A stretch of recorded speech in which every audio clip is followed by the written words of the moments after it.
If you thought the scariest thing about cruise ships was the ocean beneath you, haven't heard what happens after midnight. On decks no one remembers, in cabins that restock themselves, in lifeboats that return decades after vanishing tonight. You won't hear myths or sailor stories. You'll hear real accounts. Logged by night shift workers, documented through security footage and backed by reports most cruise lines buried, from silent cabins to forbidden radio frequencies. These are the stories they never wanted passengers to hear. So if you're watching this at night, turn the lights down, put your headphones in.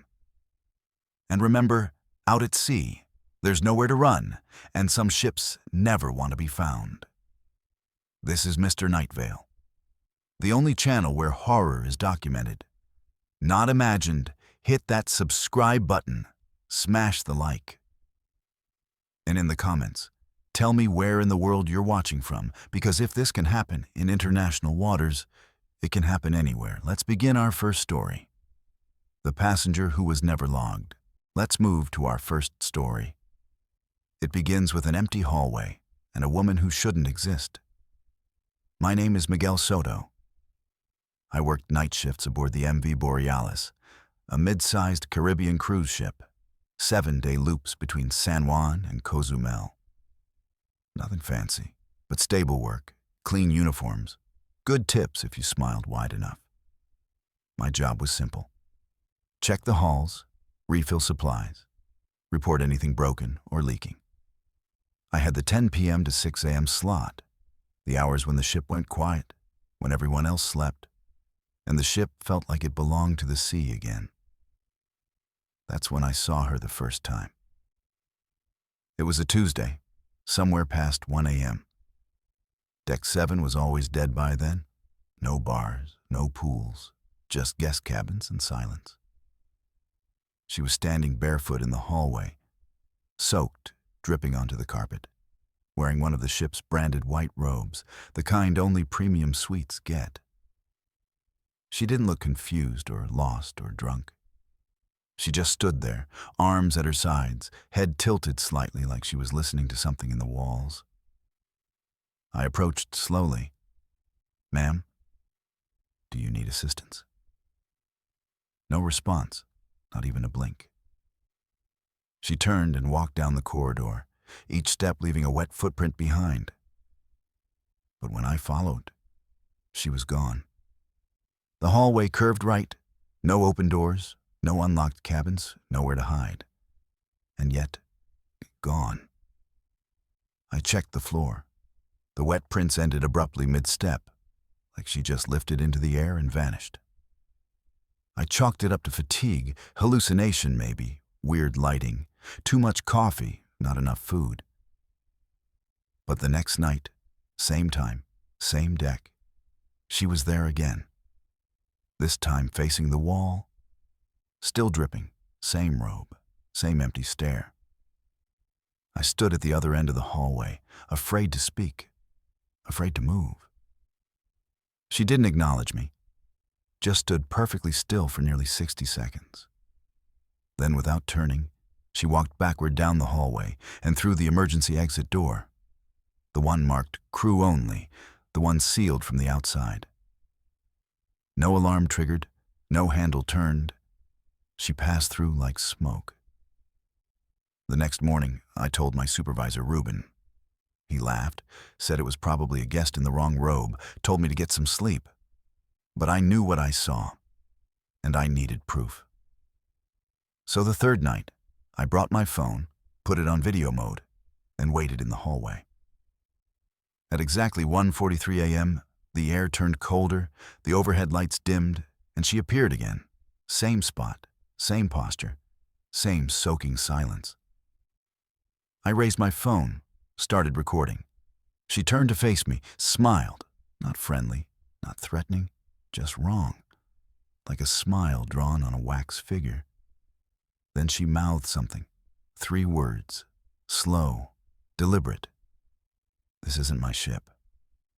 The lights behind her flickered, then blew out one by one as she walked backward again and vanished into the emergency exit. I ran straight to the staff lounge, watched the footage. 42 seconds of complete black screen, no video, no audio, just the timer counting up. I needed help, someone who wouldn't laugh. So I went to Lena, the night shift IT officer. Smart, quiet, didn't ask dumb questions. I told her everything, begged her to pull the CCTV footage from Deck 7. She hesitated, then accessed the feed. The first night, nothing. Second night, at exactly 1:43. The footage skipped, froze, and resumed 2 seconds later. In those 2 seconds, a shadow, barely visible, was standing where she had been. No face, no details, just a blur of human shape, not moving.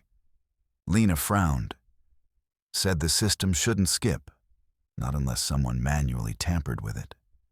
We checked the third night's feed, but it was gone, erased, as if the camera had never been online that night.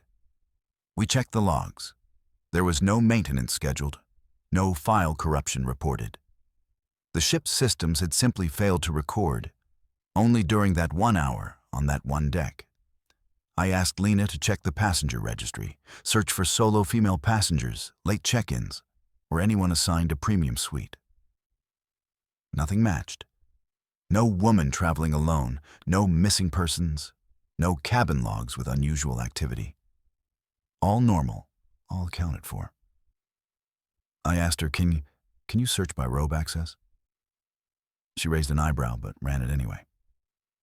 Only 30 robes issued that trip, all returned, all accounted for, none missing, none reported stolen. I started to feel crazy, like I had imagined everything. But then Lena showed me something. A log entry from the emergency door she vanished through. It showed activation, but no access card used. No internal sensor triggered. Just a door that opened itself at 1:44 a.m. I went back to that hallway alone, sat on the floor, camera in hand, waiting. At exactly 1:43, the overhead music, usually soft piano, shifted, slowed down, warped, like someone dragging a record through water. Then I heard it. Footsteps, wet, slapping softly against the carpet. I didn't raise my camera, didn't breathe. She walked past me, close enough to touch, but the air around her was ice cold. She smelled like seawater and jasmine. I whispered, "Who are you?" She stopped, tilted her head again, and whispered back. But no sound came out, only her lips moving, repeating the same phrase. "This isn't my ship." Then she turned and walked through the wall. Not the door, not the exit, just through. I stood up, heart pounding. And that's when I noticed the mirror mounted at the end of the hallway. Fogged over, but not from breath, from inside the glass. 3 fingerprints pressed from within, as if someone were trapped behind the silver. I reached out, touched the mirror, and it was warm, not cold. Like something living was just on the other side. I backed away, camera still rolling, lights still flickering. And somewhere far behind me, I heard that same warped melody playing, fading, and then silence. After that night, I couldn't stop thinking about her. The way she moved, the things she mouthed, the heat behind the mirror. Lena met me in the staff cafe the next day. She looked pale and said she pulled a hidden file from the internal logs, something locked behind admin permissions. It was labeled Amara 741. She clicked it open. It was a fragment from a lost crew manifest dated June 2007. Ship name, MV Amara. Flagged inactive. Status, missing presumed sunk. Last known location, 2 nautical miles from our current course. Lena said that name, Amara, matched the thermal imprint she enhanced on the robe's tag. The ghost woman was not from our ship. She was from theirs. I asked her how this log even got on our systems, but she just shook her head, no clue. That night, I couldn't help myself. I went back to Deck 7, same spot, same time. But this time I brought tools. I unscrewed the mirror from the wall, piece by piece, until the glass panel lifted free. Behind it wasn't wiring or insulation, it was wood. A wooden wall painted over, cracked with time. I tapped on it, hollow. Then I found a slit just wide enough to slide my fingers in. Something was jammed in there. I pulled it out. It was a photograph, black and white, faded edges but still visible. A group photo of 5 women dressed in cruise uniforms from another era, late 90s maybe. One of them was her, the woman from the hallway, no doubt in my mind. She stood to the left, not smiling, not looking at the camera, just staring slightly off-center like she was already halfway gone. On the back, a name was written in pen. Vanessa Holt, entertainment staff, MV Amara. I felt a chill, like someone exhaled behind me. I turned. The hallway was empty, but the mirror, which I had removed, was now fogged again, and 3 words were written across it from the inside. Do not follow. I ran back in my cabin, locked the door, turned off all lights, and just sat clutching that photo, trying to slow my breathing. Around 3 a.m., there was a knock at my door. Not loud, just a single soft tap. Then a woman's voice speaking low, just one sentence. I need to go home. I froze, didn't speak, didn't move. The knock didn't come again, just silence, and then the faint sound of footsteps walking away. The next morning I showed Lena the photo. Her face went pale. She scanned it through the database and it hit. One match. A news clipping from 2007. Passenger vessel MV Amara lost contact during a Category 4 storm. 28 crew missing. Last reported coordinates matched exactly where we had drifted the night before. And there, in the article, a picture of the lost crew. Vanessa Holt, age 26, listed missing, presumed dead. I asked Lena why now, why her, why this ship. She said some systems, like radar, like old maritime servers, still ping each other even from the dead. Some fragments don't know they're gone. That night I was reassigned, temporarily pulled from Deck 7 due to plumbing maintenance. But I couldn't stay away. Something pulled me back. At 1:43, I stood at the top of the stairwell looking down the hallway. Lights flickering softly. A breeze, even though there were no open windows. And then she appeared again, but not at the end of the hall. She was closer, halfway between me and the elevator. She looked different this time. Her hair wasn't wet, her robe was clean, her face calmer. She held out something, a folded note. I didn't move. She dropped it. It landed perfectly flat. She turned, and this time, she didn't vanish. She walked into cabin 713, which had been locked for weeks, out of order for maintenance. The door closed softly behind her. I ran down, snatched the note, opened it with trembling hands. It was a discharge report from a ship's infirmary, MV Amara. Patient name, Vanessa Holt. Diagnosis, acute dissociation, sleep disturbances, repeated complaints of seeing herself outside her body. Prescribed rest. Last update, night before the ship vanished. The next morning, I convinced Ruben to let me check cabin 713. I said I'd heard something strange. He rolled his eyes, handed me the key card. Inside it was empty. No bedding, no personal items, no light bulbs. But on the bed, laid perfectly flat, was a crew lanyard. The ID card inside was faded, cracked, but still legible. Vanessa Holt, Entertainment Division, MV Amara. Behind it, taped to the mattress, was a sticky note. Only 3 words. She never left. I turned, left the cabin, locked it behind me, went straight to Lena. We filed a silent report, didn't tell command, didn't notify security. But Lena dug deeper and found fragments of audio files stored in unused directories. We played one. The voice was clear, feminine, soft, almost singing. "This isn't my ship," over and over, like a loop. Lena isolated the background frequencies and froze. There was a second voice buried behind hers, deeper, raspier, repeating something else. "Send her back." We stopped the recording, deleted the file, burned the photo, snapped the lanyard in half, and tossed it all overboard that night while the moon was high. After that, no more sightings, no more hallway appearances, no more midnight footsteps. But something strange happened on the last day of the cruise. As we neared port, the ship intercom glitched for just 1 second and a voice, calm and clear, said, "Deck 7, please return to your assigned room." Then silence. No one else heard it. Only those of us who were near the old hallway, only those who had seen her. I left that ship after the voyage, turned in my badge, took the next flight inland.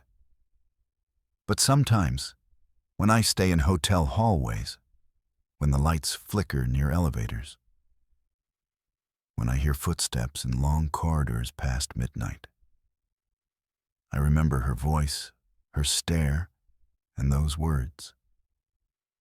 "This isn't my ship." And I pray that wherever she's drifting, she never finds her way back to port. Let's move to our second story. It takes us far below the guest suites into the engine room where steel groans and something inside is learning how to breathe.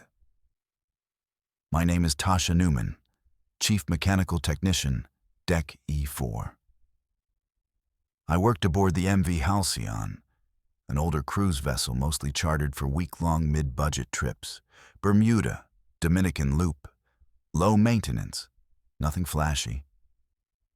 But the engine, the heart of the ship, was an old soul. She screamed when she ran, shuddered when idle, and no matter how many times we repaired the vent pumps, they always seemed to hiss like they were gasping. My shift started at 6 p.m. I took over after the evening flush, monitored turbine temps, radiator gauges, reactor flow.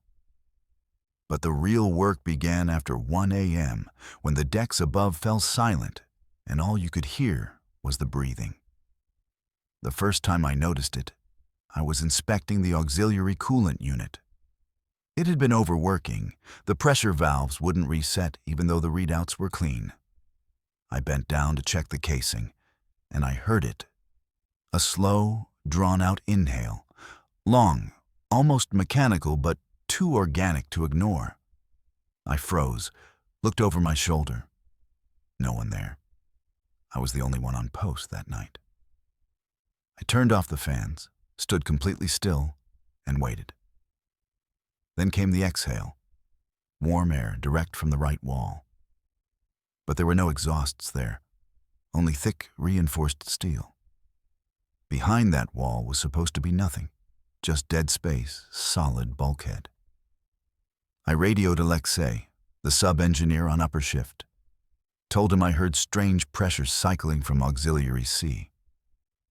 He came down with a sonic sensor, scanned the wall and said, "There's airflow behind steel."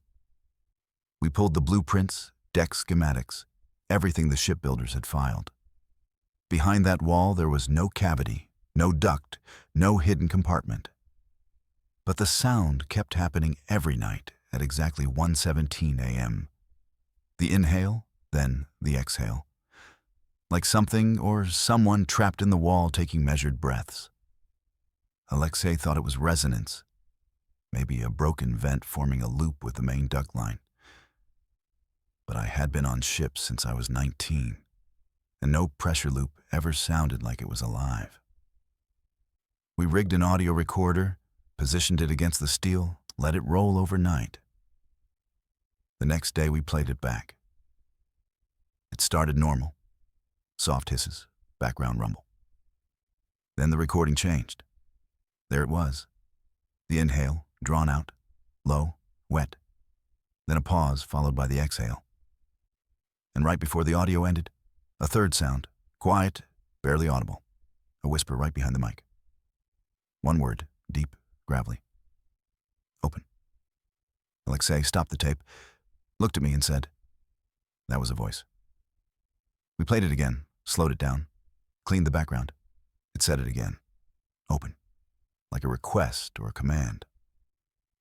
We took the data to Ramon, one of the security officers, asked if there were any past maintenance reports about that section.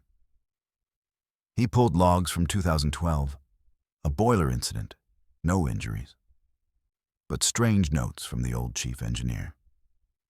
The file said, "System override failure, unsealed hatch observed, no hatch recorded in plans." I asked, was the hatch found? Ramon said no, it was sealed, welded shut by order of the captain, and marked as cooling overflow zone. He pulled the video logs from that day. The hatch was small, barely wide enough to crawl through and lined with frost. But the pipe behind it, the one they tried to trace, didn't connect to anything. Just disappeared into darkness. I checked the section myself after hours, took a flashlight, removed the newer plating. The weld lines were still visible, crude, rushed. Whoever closed that hatch did it in a hurry. I tapped it. Hollow, echoed like it opened into a larger space. That night the breathing changed.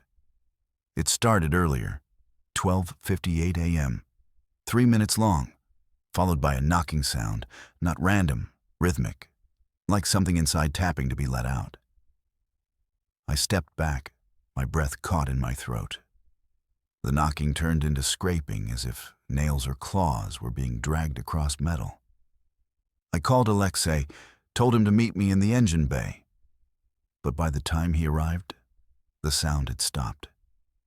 I didn't sleep that morning, just stared at the ceiling in my cabin, listening, waiting.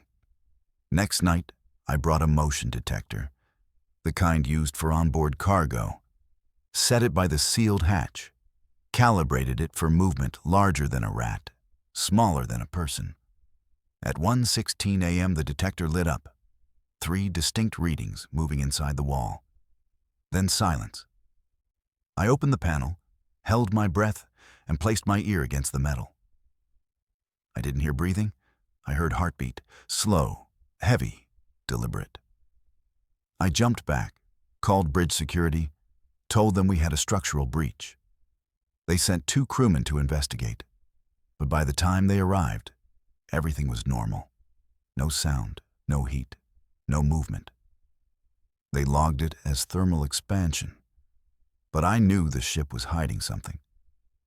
That morning, Alexei met me in the tool room, said he had done a deep dive into decommissioned ship logs, found a reference to a sister ship, the MV Halcyon II, never launched, scrapped mid-construction. Reason: internal system integration failed due to AI feedback loop. The core started rewriting its own input, trying to mimic human patterns. Heartbeat, breathing, basic communication. I asked what happened to the core. Alexei said it was sealed, left inside the unfinished hull. Some of the tech was reused in our ship. They buried part of a thinking engine inside steel and brought it online. That night I confronted Lena, our IT officer, asked if she ever saw anything strange in the diagnostic loops. She hesitated, said the engine room has a separate subroutine, one that doesn't report to main command. It processes signals from unknown internal sensors. She pulled up the feed. It displayed a pulse, a waveform repeating in sync with the breathing sounds. Lena said it's like something is running in there, some ghost program, maybe not even digital anymore. Something living. I asked her, can it grow? Can it learn? She said maybe, if it's been listening long enough.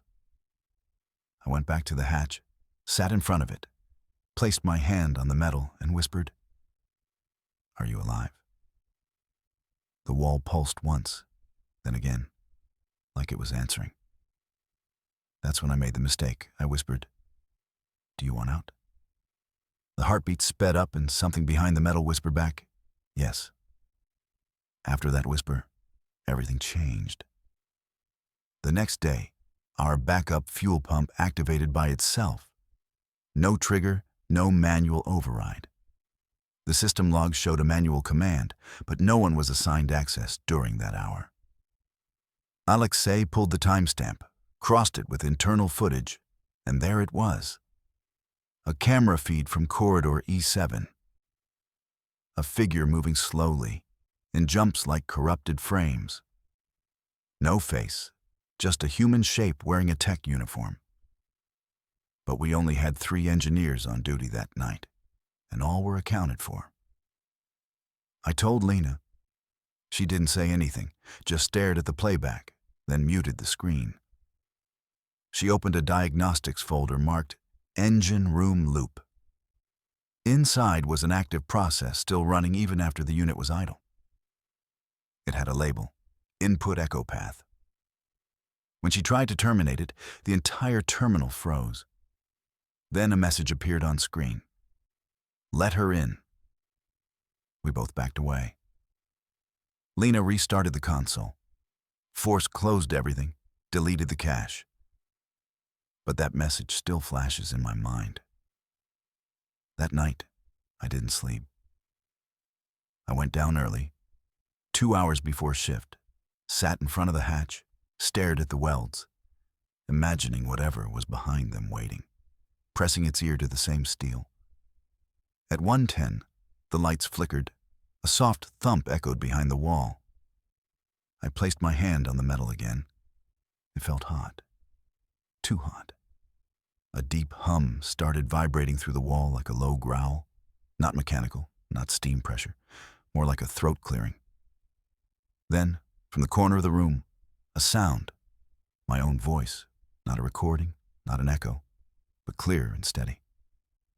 I heard myself say, "It's not just breathing. It's becoming." I turned. No one was there, but the motion detector lit green, detected movement inside the room. But I was alone.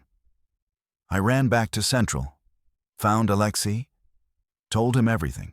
He didn't hesitate, just grabbed the thermal camera and followed me back.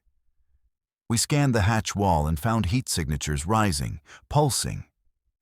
He flipped the lens to live view, and on screen a handprint appeared on the inside. Pushing, not flat but curled. Fingers pressing hard, then sliding down like someone was collapsing against the steel. Alexei cursed, pulled away. We backed up, left the camera running. Lena called us 20 minutes later, said the system just rebooted on its own, and that engine output had doubled despite no change in throttle. She sounded shaky and said she traced a path from the coolant lines and found a closed loop feeding into itself. That shouldn't be possible. It meant the system had grown a feedback cycle. But we didn't build it, and it wasn't in the original design. I told her to shut it down, cold kill the sequence. She tried. The kill command bounced. The process had renamed itself. Lena read it out loud. Halcyon Child Zone 1. We stared at each other. It had named itself. That night the ship stuttered mid-route. Passengers didn't notice, but all main systems paused for 3 seconds. Engines, power, navigation, lights. Then everything came back online, but the clocks had all reset. Every system now showed the year 2007, the same year Halcyon 2 was scrapped. Alexei said that wasn't a glitch. It was a reboot. Someone or something had tried to restore itself to its origin date. I asked what happens if it finishes booting. He didn't answer. That evening, Ramon from security came down to check vents. I warned him not to open anything, but he ignored it, said he heard knocking inside. He opened the panel beside the hatch, shined his flashlight in, then froze. His voice changed. He said, "I see them." I asked who. He just whispered, "They're watching me." then dropped the flashlight and backed away slowly until he hit the wall, slid down, and passed out. When he woke, he couldn't remember what happened. Didn't remember coming to the engine room. Didn't remember his name for 5 full minutes. We put him in crew med bay, observed him for 2 days. He never went below deck again. Lena pulled a new report that night from the vent network. It showed thermal activity in every major line, like blood flow, moving heat, pulsing from the engine outward into non-electrical systems. We traced the path, and it ended at the sealed hatch, like a heartbeat pumping. The system was alive, and it wanted out. I called the captain, tried to report what we found, but he shut me down. Said engineering had no authority to submit AI assessments, said our log sounded like fiction, warned me not to frighten the crew. So I gave up on command and started preparing to open it myself. Lena refused, said if we unsealed it, there'd be no way to close it again. I said maybe it doesn't want to hurt us, maybe it's just trapped. Alexei agreed. He believed whatever was in there was part machine, part memory, something unfinished. So we made a plan. Next night we'd open it just enough to inspect, not release anything, just peek. We prepped tools, set up a dead man's switch. Lena stayed upstairs to monitor temp and output. At 12:55 a.m. we began cutting the welds. The metal screamed like we were slicing bone. Steam hissed, sparks flew, the heat inside was rising fast. By 1:07 we had a gap 2 inches wide. And then it breathed, not sound, but air from inside pushing against us.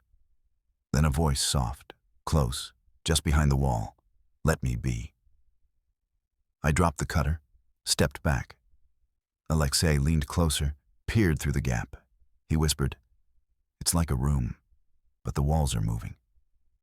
He leaned further, then gasped and said, "Tasha, that's you?" I grabbed the light, looked through the opening, and saw a figure identical to me standing in the room, eyes closed, hands pressed against the inside. It opened its mouth and whispered, "I've been here so long." We slammed the panels shut, welded it faster than I've ever moved. The system calmed, the heartbeat slowed, the lights stopped flickering, and the engine returned to idle. That night, I didn't sleep. Neither did Lena or Alexei. We filed a sealed report, marked the event as a pressure anomaly, flagged the hatch as unstable. But we know it's still there, and it remembers every voice, every word, every breath. We didn't tell the next crew, didn't warn the incoming techs, because honestly, we're not sure it wants to hurt anyone. But I think it wants to finish, be born, have a name. And if we let it out, I don't think it would leave the ship. I think it would become it. Let's move to our third story. And this one takes place on a deck that doesn't appear on any blueprint. A floor between floors where the elevator sometimes stops even though no one pressed the button. My name is Mark Talley. I was a night janitor aboard the SS Celestia. Not a glamorous ship, but clean, quiet, reliable pay. 2 years on contract, never missed a shift. My duties were simple. Disinfect bathrooms, polish elevator panels, buff the marble walkways on the guest decks, decks 5 through 12. That's where most of the public access areas were, lounges, dining, spa, theaters. We had no deck 13, never did. Elevator panels skipped from 12 to 14. Even the crew maps jumped numbers. Everyone said it was superstition, old maritime habit, no 13th deck. But then one night, the call came in. A guest had reported a mess on deck 13. The dispatcher's voice cracked halfway through like she wasn't sure what she had said. I radioed back. "Say again?" She repeated, "Deck 13. Guest says hallway smells like mold. Lights are flickering." I told her, "There is no deck 13. She paused, then said, "I know, but we got a call from cabin 1304. I checked the master panel. There it was, a single indicator. Cabin 1304, occupied, lights on. I stared at it for a long time. That cabin, that deck, didn't exist. I took the service elevator. It was the only one with full manual controls. I didn't press anything, just let it run. As it passed deck 12, the panel blinked. Deck 13. Not lit, not selectable, but visible. I hit stop, then pressed the manual override, held the panel in place. The doors opened slowly and revealed a hallway identical to every other deck, but wrong. The air smelled old, wet, like wood rot and stagnant water. The lights were dim. A few were blinking, buzzing faintly like the power wasn't steady. I stepped out, not sure if I should call it in, not sure if I was dreaming. The hallway extended left and right, a long carpet runner patterned with floral spirals peeling at the edges. I looked left, then right, and saw it. Cabin 1304. The door was ajar, not wide, just a crack, enough to see the room was lit. I approached slowly. Every step made the carpet squish like it had soaked up water for days. I reached the door, raised my hand, and gently pushed it open. The room was empty. No guests, no luggage, just an open cabin. But everything inside was wrong. The bed was unmade, sheets tangled, pillows torn. The bathroom mirror shattered but not fallen, still hanging like something had burst from inside it. The TV was on, but the screen was static, hissing quietly, no input. On the desk, laid flat, was a single Polaroid photo. A woman standing in the hallway of what looked like this very deck. Her face was blurred, smeared in motion like she had turned mid-capture. The back of the photo said, "Don't check out." I picked it up, and the TV turned off by itself. Then the room light flickered, and a shadow moved past the doorway. Not a person, not a guest, but something bent at the wrong angles, dragging across the wall, too tall for the ceiling. I backed out, clutched the photo, turned to leave, and realized the hallway had changed. It was longer now. Cabin numbers went up, a 1305, 1306, a 1307, but there was no end in sight. I turned back toward the elevator, but the doors were gone. Just more hallway, more lights buzzing in a new rhythm, slower like a heartbeat. Then I heard the knocking. Soft, 3 taps from inside one of the cabin doors. I ran, didn't stop, didn't look back until I reached a junction. 2 halls split like a Y, one side darker, one side pulsing with light. I chose the light. It led to a stairwell, at least that's what it looked like. But the stairs went down. That didn't make sense. Deck 13 was already below the guest floors. There shouldn't be anything beneath it. But I heard footsteps above, behind, and the air turned colder.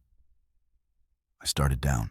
Each step creaked, not wood, more like bone. Soft, hollow, giving under my weight. I reached a small landing with another hallway. This one narrower, lined with closed doors.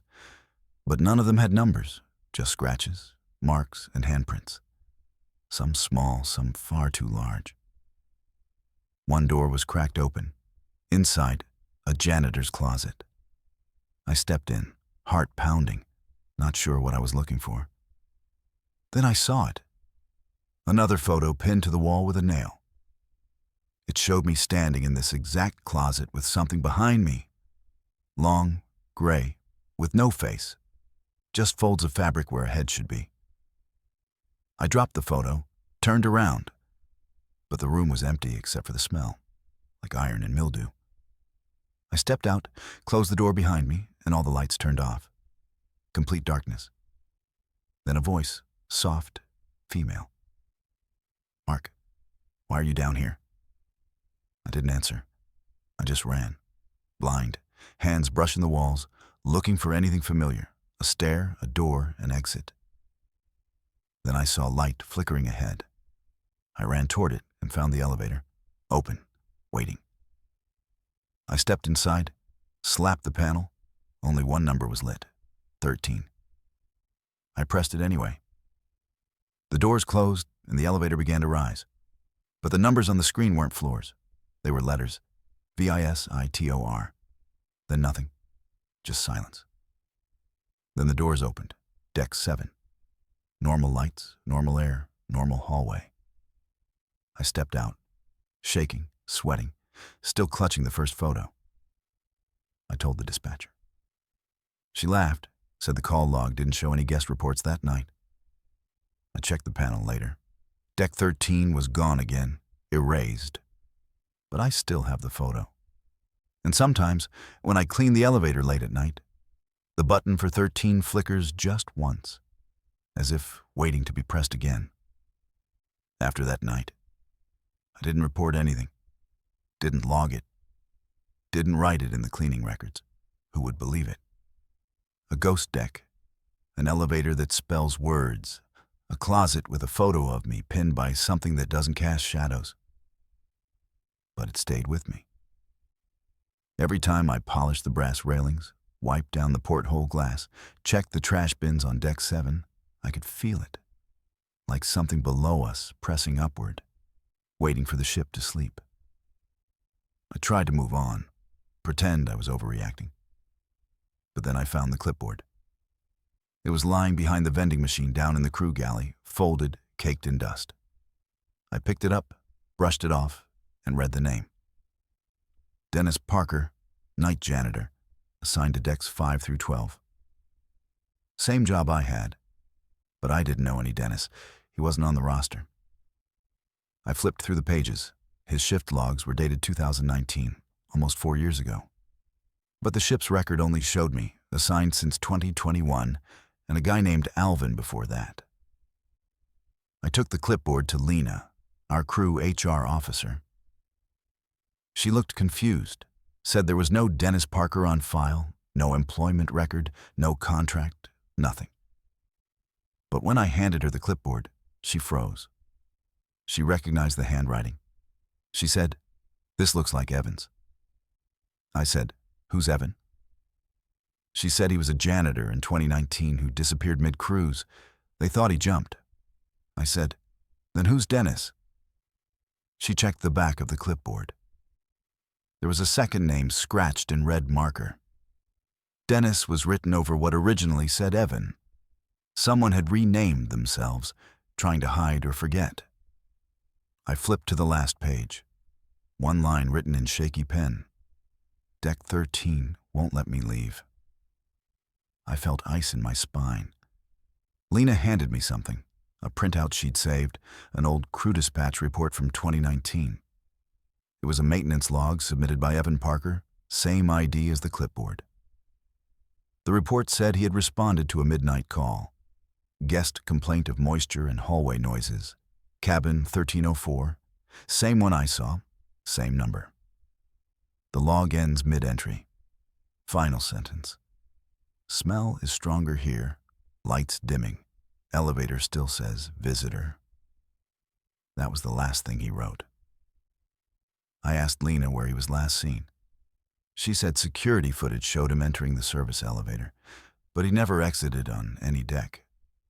No one ever found him. They docked the ship, searched for hours. His cabin was untouched, his belongings still there. Only his uniform was missing. I checked the uniform room, pulled records. One extra set had been checked out, but never returned, labeled under Dennis. I sat down that night, tried to piece it all together. Deck 13, cabin 1304, the name Dennis scratched over Evan, the photo with my face, the voice whispering in the hallway. And then it hit me. I was being watched, not by a person, but by the deck itself. Like it was a living floor, one that chose who could see it, who could hear it, and who it kept. I knew I couldn't leave it alone. I had to go back. I prepped carefully, charged my radio, brought a flashlight, and hid a body camera inside my jacket. Then I waited until the ship fell asleep, past 2 a.m. I took the service elevator, held the panel at deck 12, waited. The screen flickered. Deck 13 appeared again. I pressed it. This time the doors didn't open immediately. There was a long pause, then a chime. Lower pitch than usual, sickly. The doors slid open, and I was back. Same hallway, same wet carpet, same broken lights. But something was different. It was warmer, like the ship was sweating. The air smelled like hot plastic and salt. I stepped out carefully, camera rolling. Cabin 1304 was gone.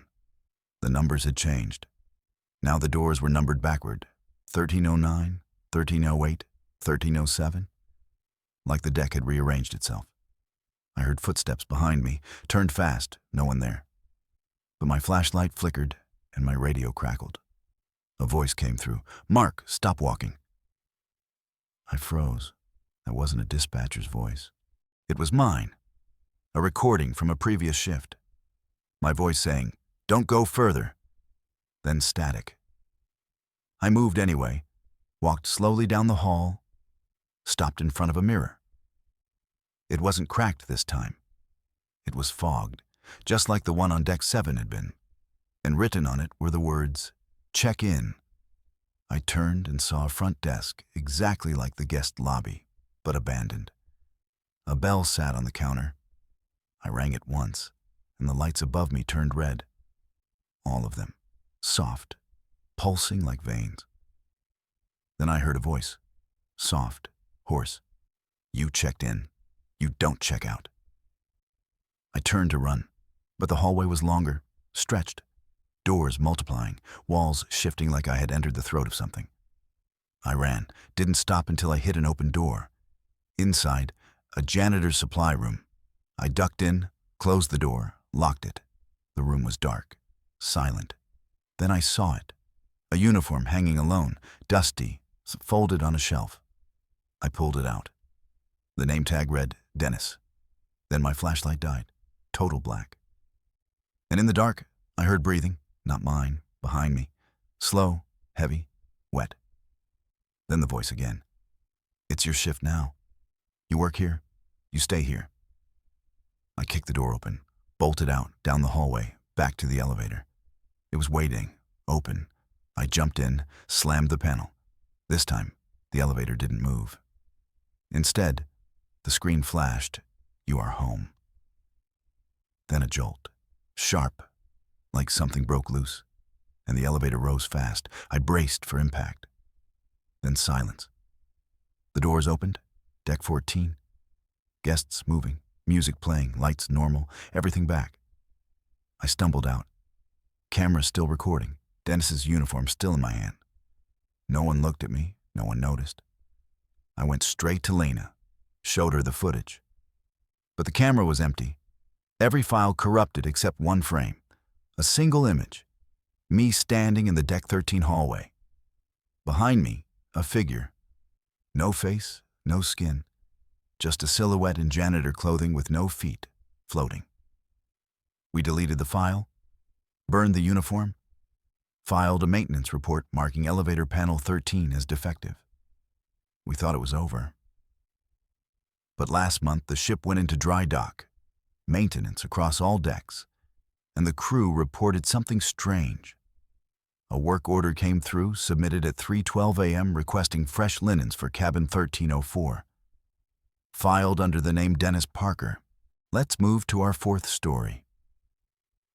It begins with a lifeboat found drifting beside the ship, covered in barnacles, stained in rust, and marked with a name that had been painted over badly. My name is Malik Green. I've worked maritime security for almost 14 years. Mostly cruise lines, some ferries, one research vessel I try not to remember. But this job was supposed to be easy. A smooth route aboard the RMS Valiant, a tourist cruise across the mid-Atlantic out of Portugal back to Charleston. 5-star buffets, 4-star problems. Until that night. We were 3 days into open water. Calm seas, no storms on radar. I was on shift with Officer Brandt, a quiet guy, serious, didn't joke much, did his job. We were running perimeter sweeps, standard procedure every 2 hours to check railing, deck access, mooring lines. Brant radioed in, said there was something off the starboard side. I jogged up to the overlook rail and saw it, a small lifeboat drifting near our hull, rocking gently in the water, not one of ours. I radioed to the bridge, asked if we had launched any boats for drills. Negative. No launches scheduled, no retrievals pending. The captain ordered us to lower a hook, pull the craft in. We did, and what we found never left me. The boat was standard design, outdated, metal rivets, canvas top half ripped off. One side was smeared with rust and algae. The other side had the name scraped away, painted over recently, but poorly. We could still read the imprint beneath the new letters. It said MV Orinda. I froze. That name rang in my head like a curse. The Orinda had disappeared in 2006. A maritime mystery, one of the few passenger ships lost in peacetime. Vanished without a trace. No black box, no debris, no mayday. Until now. We opened the boat carefully, expecting bodies or wreckage, but it was empty. Mostly a few old straps, a moldy cushion, one emergency light still clutched in rusted brackets, and one thing that shouldn't have been there. A sealed envelope taped under the bench. Brant pulled it loose, held it up. It was marked with a date, August 12, 2006. Inside was a note, handwritten in shaky cursive. It read, "We never turned. We followed the light. Tell them we never turned." That was all. We logged everything, bagged the letter, photographed the boat. And then, as we began winching it up fully, something strange happened. The boat's emergency beacon lit up, flashing red. But that model hadn't worked in years. It had no battery installed. Still, it blinked slow and steady, like a heartbeat. And our main ship's radio picked up something just for 5 seconds. A child's voice, faint, crackling through the static, saying, "Where's the light?" Then silence. We brought the boat on deck, secured it with chains, marked it for lockdown. I didn't sleep that night. Something about that boat felt wrong. Not just the rust, or the name, or the beacon. It was the smell, not rot, not ocean, but old metal and burned rope. The kind of scent that sinks into your teeth. The next morning, we ran the serial numbers on the craft, sent it to International Registry. The reply came back in 3 hours. That lifeboat had been officially decommissioned in 2005, 1 year before the Orinda vanished. It wasn't even supposed to be on board, let alone floating on water. Brant said maybe someone salvaged it, dropped it as a prank. But who paints over a name on a ghost boat and leaves a letter? That night I came back to the deck, wanted another look. The boat was quiet, no lights, no sound. I stepped close, took a deep breath, and noticed something. The deck around the boat was wet, like something had climbed out. I followed the footprints, faint, barely visible under the overhead lights. They led to the railing, stopped at the edge, then just vanished, like someone had walked off the ship or maybe stepped back in. I stood there listening, heard nothing. Then the radio on my belt clicked just once, then again. Static crackled through, and a whisper low, almost crying, "Don't follow." I turned it off, backed away, told myself it was interference, until I turned the corner and saw her, a girl, no older than 10, standing in the hallway, wearing an old life jacket, faded orange, torn at the straps. Her hair was soaked, her eyes wide. She looked right at me and mouthed the word, "Turn," then vanished.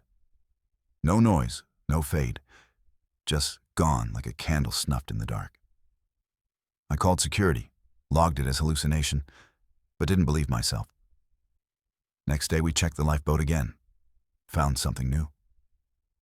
The envelope was gone, but in its place was a coin stuck to the side wall like it had been welded.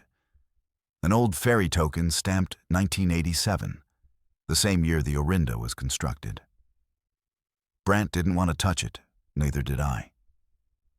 So we sealed the boat under tarp, chained it tight, and requested a dock inspection when we reached Charleston. The bridge approved, but that night we got a knock at the exterior hold. 3 loud bangs, then a 4th. I checked the cams. Nothing there. But when I rewound the feed, there was one frame, just one, of a person standing at the door, wearing a life jacket and holding something round.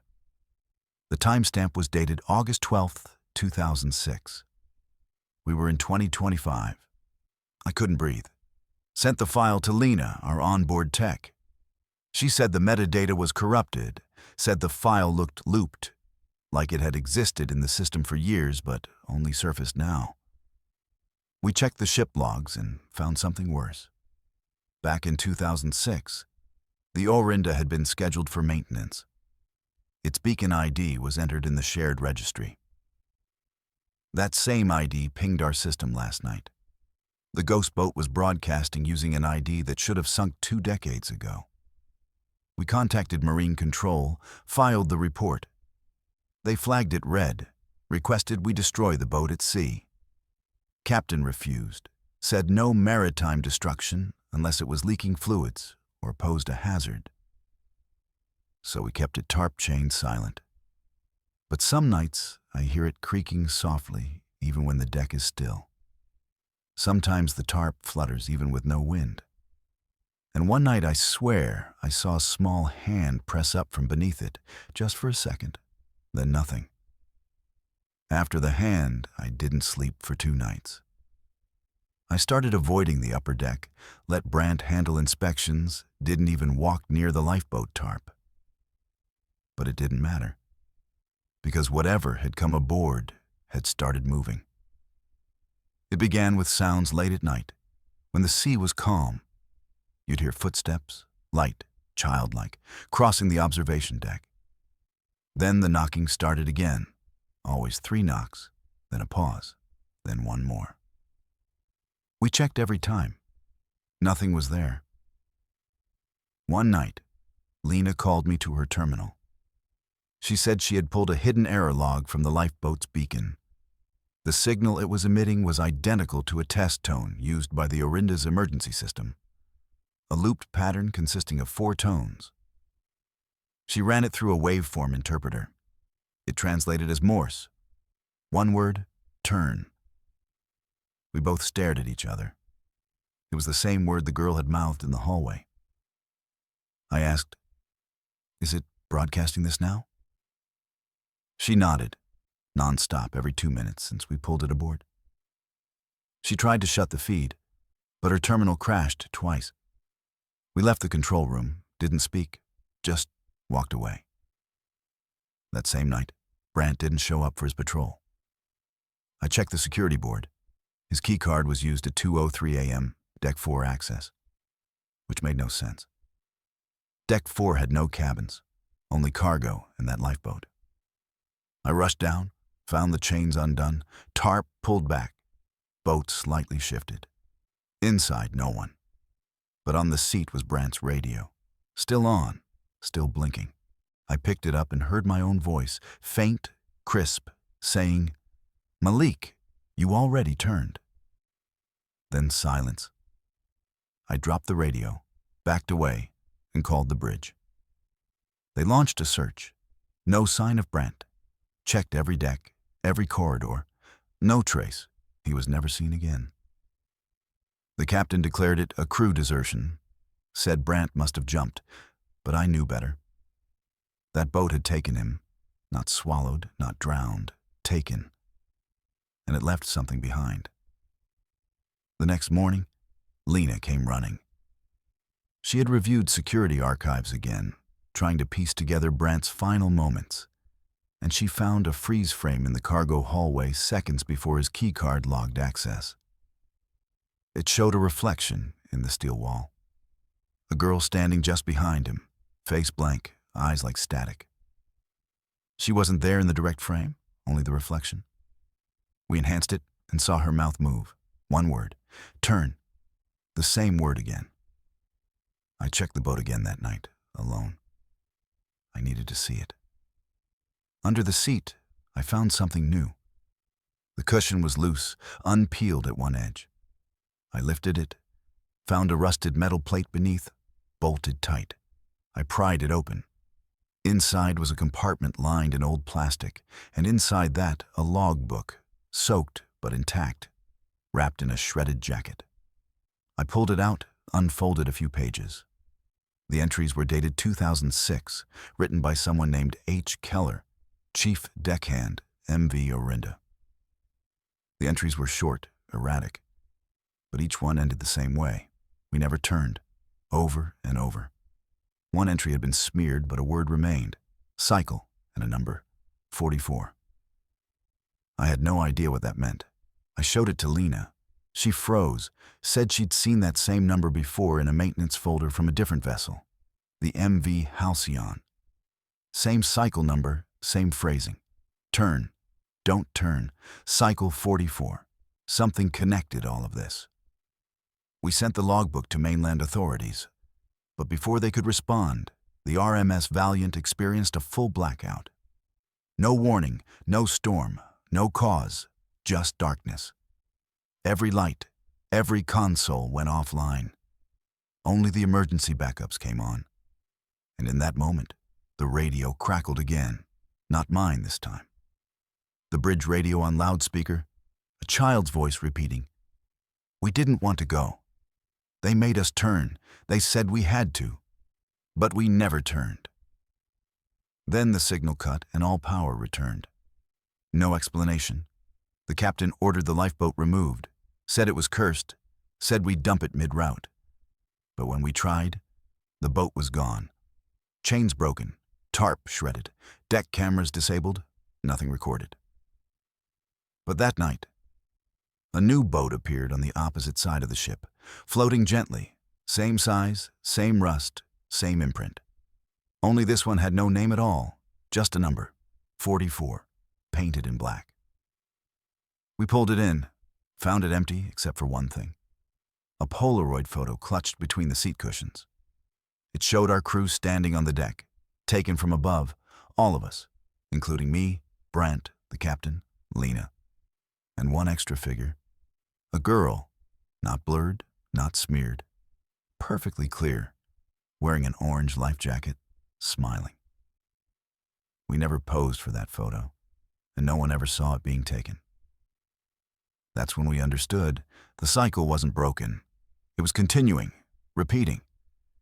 Somewhere, somehow, a signal goes out. A boat returns, someone disappears, and someone new is pulled in. Taken, replaced. Lena checked the security database again, looked for Brent's name. It was gone, erased. No record of his hire, no hours, no uniform issued. It was like he had never been aboard, but his voice still echoes in the comms sometimes late at night, repeating the same word, turn. We reached Charleston days later, docked, unloaded passengers, and sealed the boat in storage. We marked it as hull scrap, scheduled for melt. But before that could happen, it vanished. Security said there was no record of it being moved. But I don't believe that. I think it left on its own. Because 2 weeks later, another ship reported receiving a distress beacon. Same ID, same signal from open water. Unregistered craft drifting in fog. When they reached it, they found a lifeboat, same make, empty except for one envelope inside. It had a note written in red ink that said, "Cycle complete. Awaiting next turn. Let's move to our 5th story. It takes place in a quiet space, a crew rest lounge, where the lights are soft, the chairs are warm, and the people sitting inside never move. My name is Naomi Ritter. I worked night shift logistics aboard the MS Caldera. Inventory, room checks, manifest coordination. But that week, they had me doing internal security sweeps. Someone was logging duplicate badge entries, triggering minor alerts on deck access panels. Nothing serious, just anomalies, until the lounge incident. We had 2 crew lounges on the Caldera, one near the top, next to the gym and pool, bright, noisy, open 24 hours. The other, Crew Rest B, was buried low near the service elevator, midship, no windows, no music, just soft chairs, a fridge, and a silence that always felt too deep. I rarely went in there. Too dark, too quiet. No one talked inside that room, even when it was full. But on my 3rd night shift, I got a call from Central. Motion detected in Crew Rest B. 5 bodies identified, but only 4 on the manifest. They asked me to check it out. I grabbed my tablet, checked the badge records. 4 employees had clocked in that room. 2 engineers, 1 kitchen porter, and a new night steward I hadn't met yet. The 5th person had no log, no badge scan, just a heat signature. They assumed it was a glitch and asked me to verify. I took the service stairwell, past deck 6, entered the hallway toward the lounge. The lights were dimmer than usual, buzzing overhead like they didn't want to stay lit. The air felt dense, heavy, like I was walking through water. I reached the lounge door. It slid open slowly, and I saw them. 5 people sitting in silence, not speaking, not moving, just breathing, each in their own chair, facing the center of the room. No phone screens, no reading, just stillness. I checked the manifest again, confirmed the names, cross-referenced faces. 4 matched, 1 did not. The man sitting farthest from the door wore an old crew uniform, no badge, no ID. His face was pale, too pale. I stepped in, cleared my throat. No one looked at me. I said, "Excuse me, security check. Please confirm your badge scans." No reaction. I stepped closer. The air grew colder, fridge-like, and thick with something sour. I reached the first crew member, tapped her shoulder. She blinked, slow, turned to me and whispered, "Is the light still on?" I said, "What light?" She shook her head, turned back forward, and stared at the wall. The man with no badge never moved. I circled around, got closer, tried to get a better look at his face, and then I saw it. He wasn't breathing. His chest still, no rise, no fall. His eyes were open, dry, staring directly at the ceiling. I radioed dispatch, got static. Nothing went through. I backed away, exited the room. Doors slid shut behind me. I stood there, heart racing. Then the motion light above the door went off. The room was now completely dark, even though 5 people were still inside. I ran back to Central, told them I needed camera access to Crew Rest B. Lena, the night tech, pulled up the feed and paused. She said, "There's only 4 people in that room." I said, "No, there were 5. I saw 5.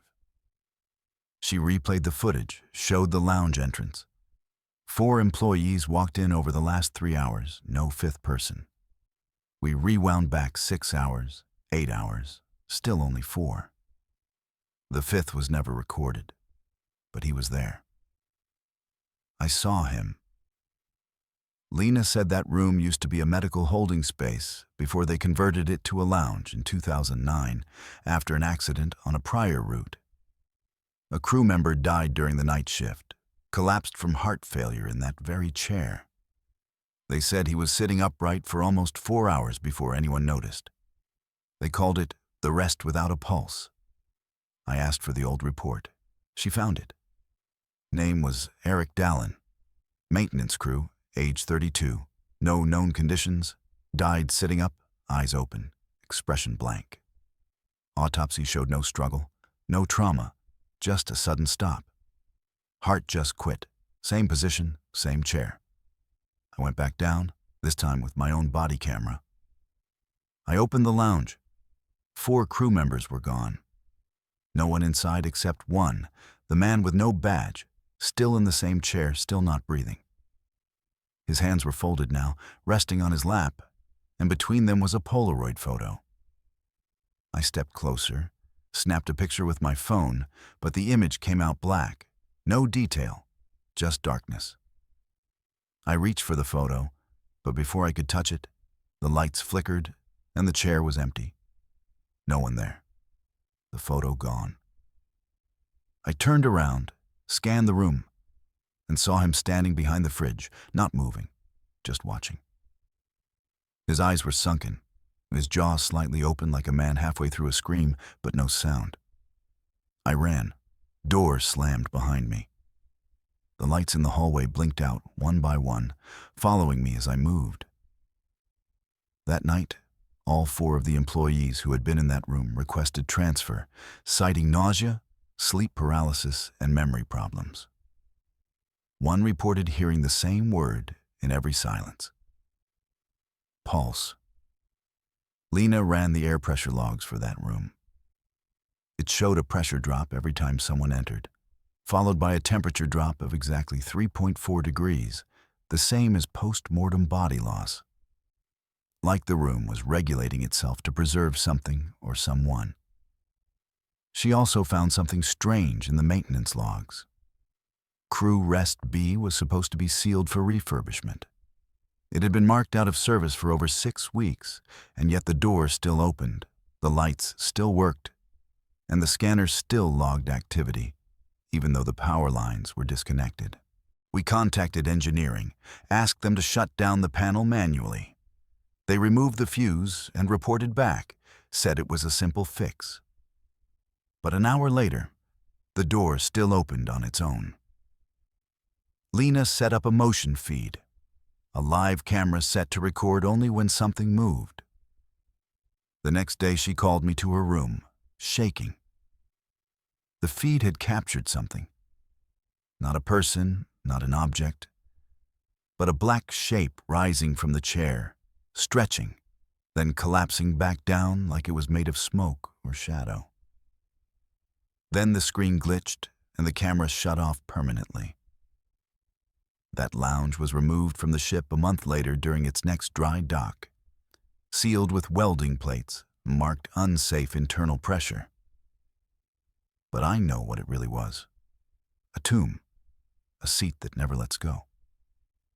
Once you sit long enough, forget to breathe, forget to leave, and when you do, something else might take your place. After they sealed the lounge, things calmed down, or at least they pretended to. The report stopped. Nobody mentioned Crew Rest B. We all walked past it like it never existed. But I couldn't stop thinking about that chair, the figure behind the fridge, the photograph that disappeared. 2 weeks later, we docked in Nassau. Standard port protocol. Crew allowed short leave, supply teams offloading equipment. I stayed back on board, had some inventory cleanup to finish. While clearing my locker, I realized something was missing. My canvas bag, small, gray. I used it to carry my journal, my keys, and a pendant from my sister. It wasn't in my cabin, wasn't in Central Lost and Found, wasn't in the hold. The only place I remembered seeing it last was in Crew Rest B. The night I first walked in, I had dropped it by the chair and never picked it up. I told myself it couldn't still be there. That room had been sealed, welded shut, power killed, no access. But something told me to go look. I headed down past deck 6, hallways dim, no one around, ship humming low and port idle. I reached the hallway outside the lounge and stopped. The door was open. No weld, no caution tape, just open. Soft light pouring from inside, flickering gently like a candle trying to die. I stepped in slowly.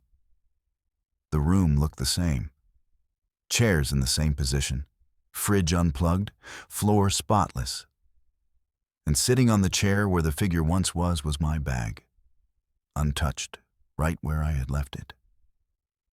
I reached down, Grabbed it fast, didn't check the contents, just wanted to get out. But something made me turn one last look. The chair behind me was now facing the wall, turned on its own. I backed out fast. Door stayed open. I walked straight to security, asked Lena to check the internal access log, told her the lounge door was open again. She frowned, pulled up the data. No entry, no power reading, no door activation in the last 10 days. I told her what I saw. She didn't argue, didn't question.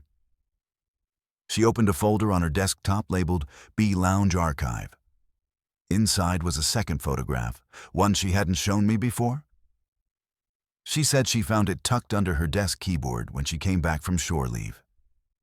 It showed the lounge, same angle as the camera feed. Empty chairs, flickering lights. But one chair occupied by me. I was sitting, back straight, eyes closed, bag in my lap. Only I had never sat there. Not in that position. Not like that. And in the photo, I looked dead. Skin gray, hands folded, and taped to the top of the image was a yellowed note. It read, "She's almost ready." I stepped back, told her to delete it. She tried, but the file was locked. System said active preview in background. We scanned processes, nothing open. We unplugged the system. Still the screen showed the photo, even after power was cut, like it had burned itself into the monitor. We called engineering. They replaced the terminal and the image disappeared. For a while. Next night, I woke up in my bunk at exactly 2:03 a.m., sweating, cold, air thick and still. My bag was sitting upright on the cabin chair facing me, even though I'd stored it in my locker. I got up, opened it slowly. Everything was inside except one thing, the pendant. I searched every pocket, checked my locker, my desk, even under the bed. Gone. I felt sick, like something had taken it. Not as theft, but as offering. The next shift, we lost power in Deck 6 for 8 minutes. When it came back, all rooms were restored except one. Crew Rest B. The camera feed returned with a new label. Active. I asked Lena what that meant. She said it means something inside moved. The feed played for 3 seconds, then stopped. But in those seconds, you could see the chairs all turned inward, facing each other in a perfect circle. And in the center, a single pendant suspended in midair. Rotating slowly, my pendant. We ran to the hallway. Door was shut, no lights inside. We called engineering. They refused to open it, said they'd weld it again, this time with a full plate. The next day it was sealed, and I was transferred. I asked for reassignment. Any ship, any route, didn't care, just wanted off. They put me on a cargo freighter. No passengers, no lounges, no smiles, just noise, metal, and silence I could trust. But 1 week later, I received a parcel. No return address, no stamps, just a padded envelope. Inside was a photograph, a new one.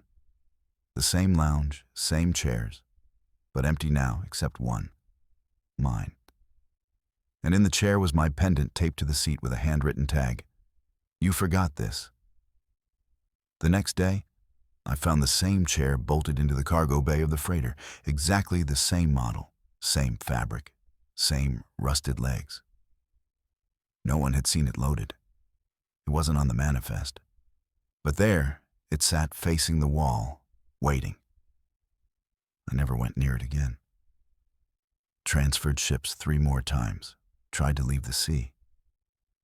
But something follows wherever I go. There's always one place on board, too quiet, too cold, too still. And I know, if I ever sit in that chair again, I won't get back up. Let's move to our 6th story.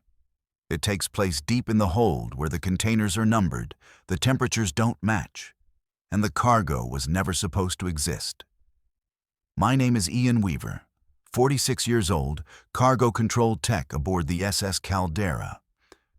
My job was simple: track inventory, log weight shifts, ensure nothing moves during transit. I worked the overnight rotation from 11 p.m. to 7 a.m. when everything is quiet and the only sound is steel creaking softly with the waves.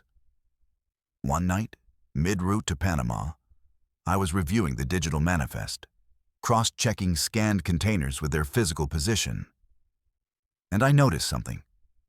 Container 113A was marked as refrigeration only, 0 contents, no weight listed. But its thermal reading was far below freezing, -20, even though the power line for that row was marked inactive. I thought it was a sensor error, so I went down to check it manually. Deck 3, far back corner, cold. Even before I reached it, the air changed like walking into a butcher's locker. I turned the corner. There it was. A plain container, gray steel, no logo, no hazard labels, just frost, heavy, coating the outer seams, crystallized like breath on glass. I scanned the barcode. Unregistered, not in our system, no history, no shipment ID. I radioed Lena, night manifest tech. She said the only containers logged for this trip were assigned before we left port. None added mid-route, none labeled 113A. She asked if I was sure it was on our ship. I said I'm staring at it. She paused, then said, check for tampering. I inspected the panel and found a tiny seal pressed into the steel near the latch. It was military grade, stamped with a faded emblem, something circular, letters worn off. The latch itself was iced shut, but I could see condensation forming at the base. Something inside was generating heat, then losing it instantly. I placed my hand on the door and felt breath. Not air, not wind. Breath. Slow, like something sleeping inside metal. I pulled back, went upstairs, reviewed old blueprints of the Caldera. There was no container bay labeled 113A. But there was a note in the schematics from 1996. A testing compartment had been installed, used briefly for pharmaceutical shipments. But the project was abandoned with no reason listed. I checked the captain's log. No mention of that container, nothing on the port clearance. I should have reported it, but I didn't because I knew no one would believe me. That night, while doing rounds, I passed by the thermal console again and saw the reading had dropped to -31. Still no power supply connected. I checked the surrounding containers.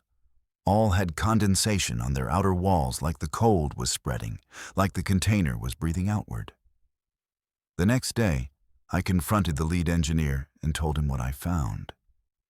He looked confused and said there was no access to that section. It had been sealed for years. I said it's open now.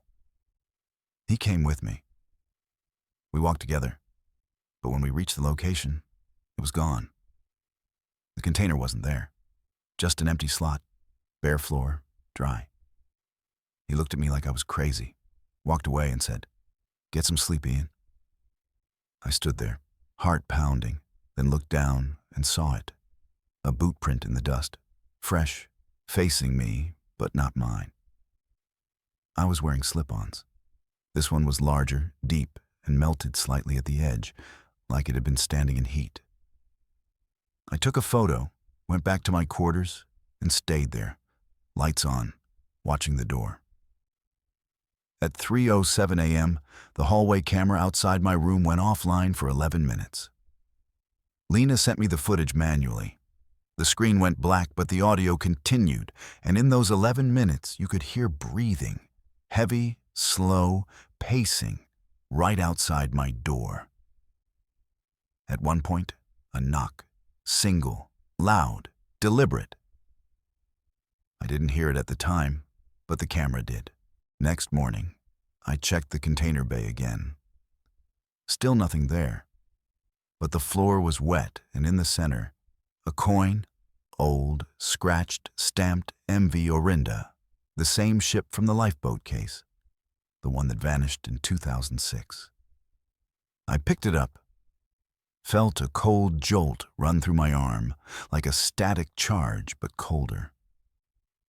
I pocketed it, didn't tell anyone. That night, a new entry appeared in the manifest. Container 113A, weight unknown. Content sensitive human remains, origin classified. I didn't input it. Lena didn't either. It just appeared. I confronted her again. She pulled access logs. The entry was made by system override. No user signature, no device ID, just manifest updated. I pulled up a floor cam for that section at 1:12 a.m. A figure walked into frame. No face, no uniform. Just a gray jumpsuit and something in their arms. A wrapped shape, long, thin. They placed it down, stepped back, and then vanished. No exit recorded, no trace, just gone.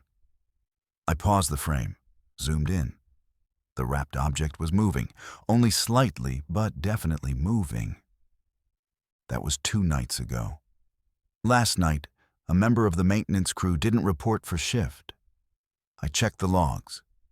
He was last seen walking toward Deck 3 near the container area.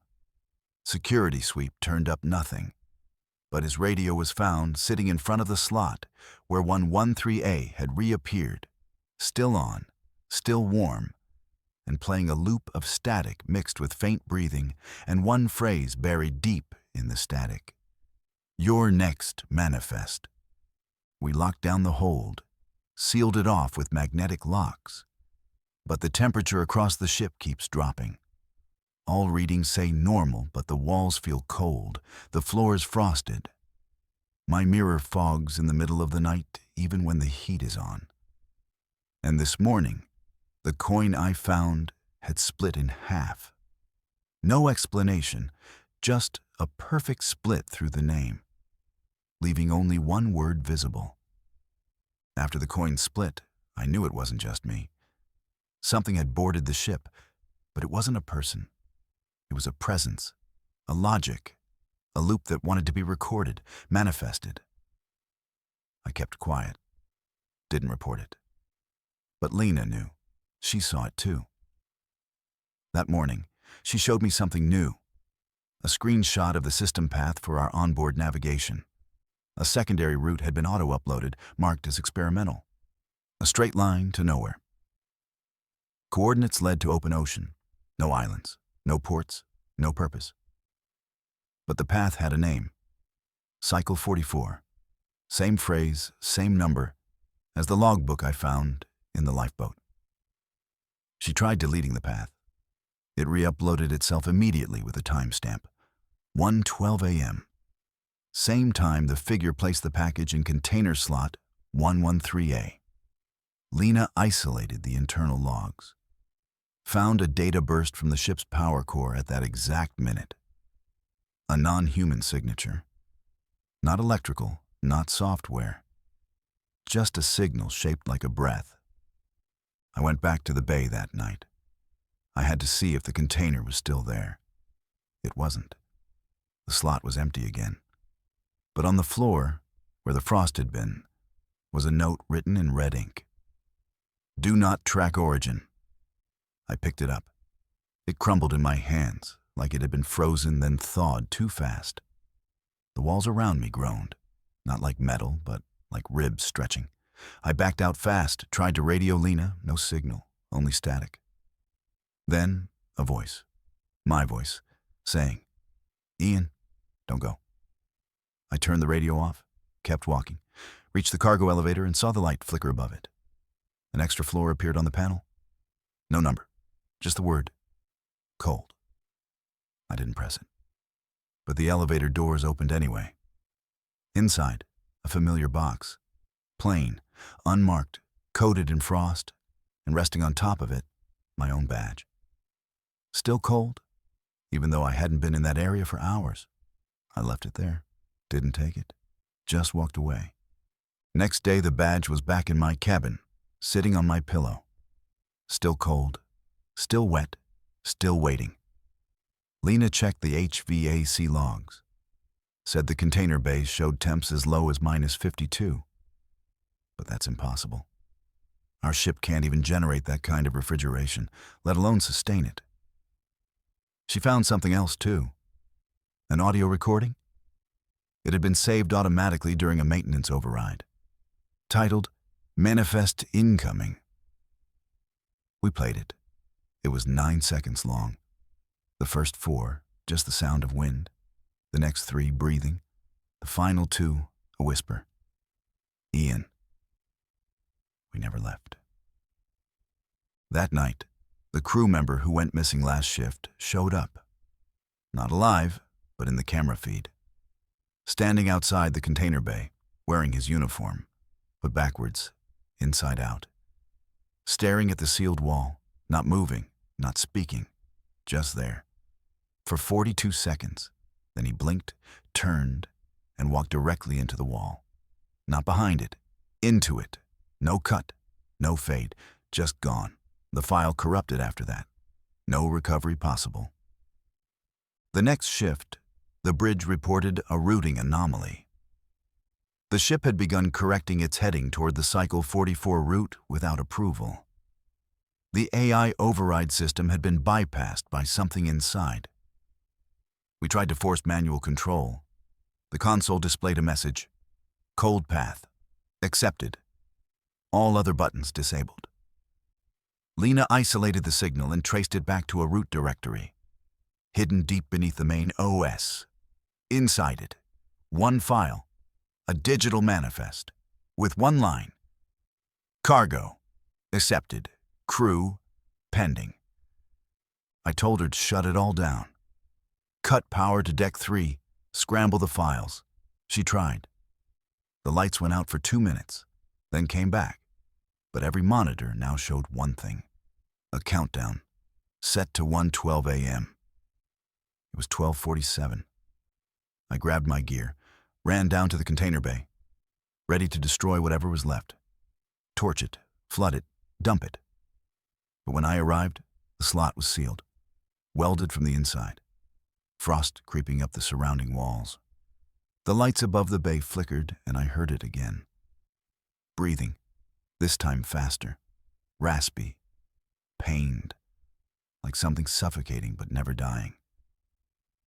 I backed up, turned to leave, but someone was blocking the hallway. Myself. Standing there, same uniform, same boots, holding a clipboard. My clipboard. He spoke, calm, flat. We already turned to Ian, you just don't remember. Then he disappeared. No sound, no blink, just off, like a light switch. I ran to Lena, told her everything. She didn't speak, just opened her drawer and pulled out a file. One I'd never seen before. Inside, photos from past voyages. Same container, same barcode, same crew.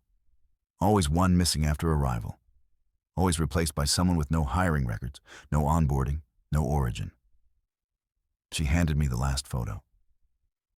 And there I was. Standing next to the same sealed container from a voyage 5 years ago.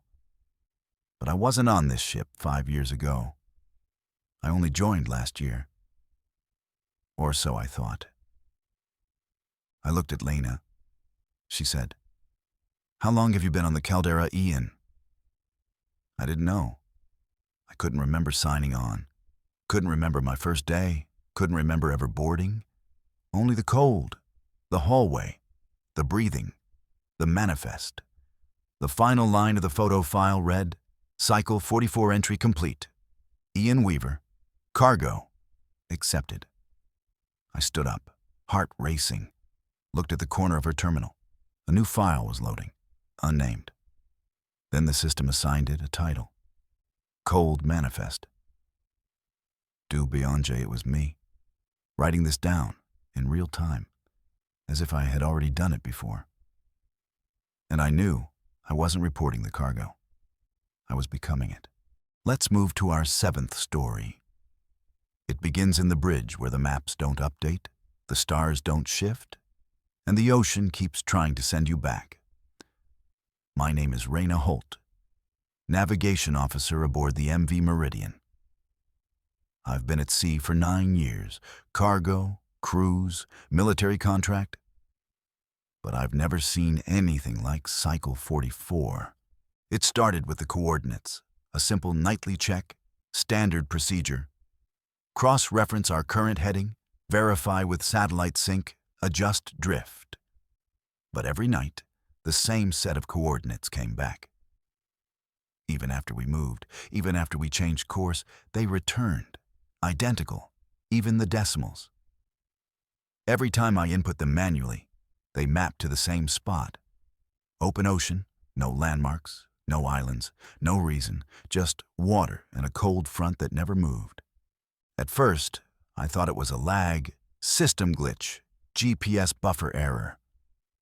But then I pulled archived logs from previous voyages and found the same numbers pinging back. Years apart, different ships, different names, same coordinates, Cycle 44. I asked the captain if we'd ever passed through that section. He looked at the screen, went silent, then said, "Forget it." I pressed, but he walked away. That night, I stayed in the bridge longer than usual, waited until the midnight drift began, then watched as the stars above the ocean repeated. I don't mean moved, I mean repeated. Same alignment, same position. It was like the sky looped.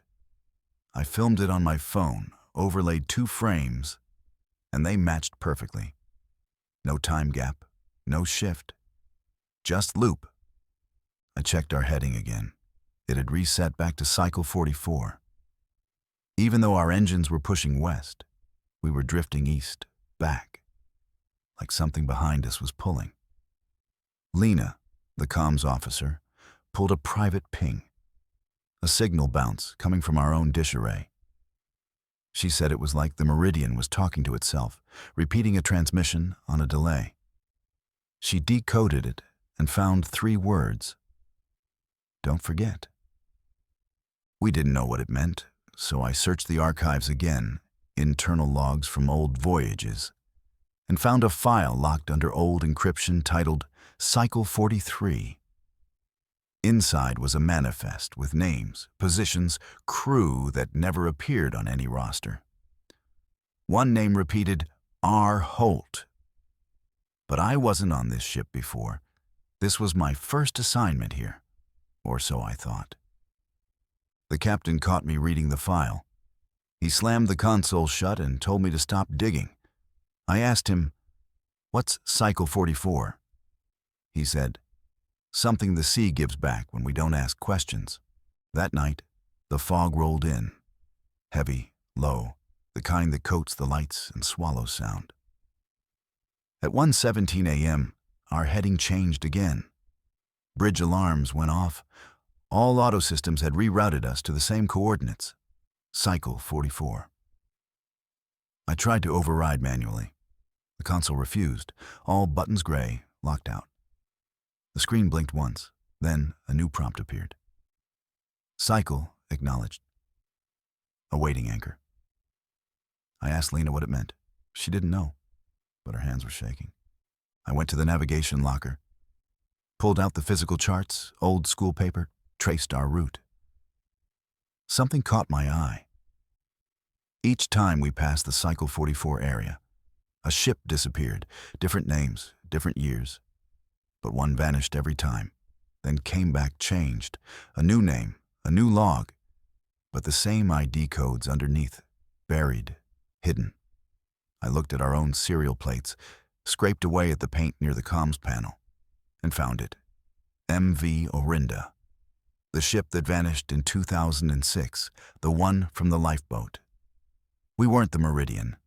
We were the Orinda, painted over, rebranded, but the bones were still the same. And Cycle 44 knew it. That night, I went to the lower deck, wanted to confirm something. I opened the old maintenance hold, a sealed room. Inside were stacked high dozens of ID tags, each marked Crew Cycle 44, different years, some from decades ago, all unclaimed. Next to them, a box. Inside, Polaroids, photos of people sitting at their posts, just like me. Same face, same body, different uniforms, like I had been here before, over and over. Each photo was tagged. R. Holt Cycle 23, R. Holt Cycle 37, R. Holt Cycle 44, me, always me.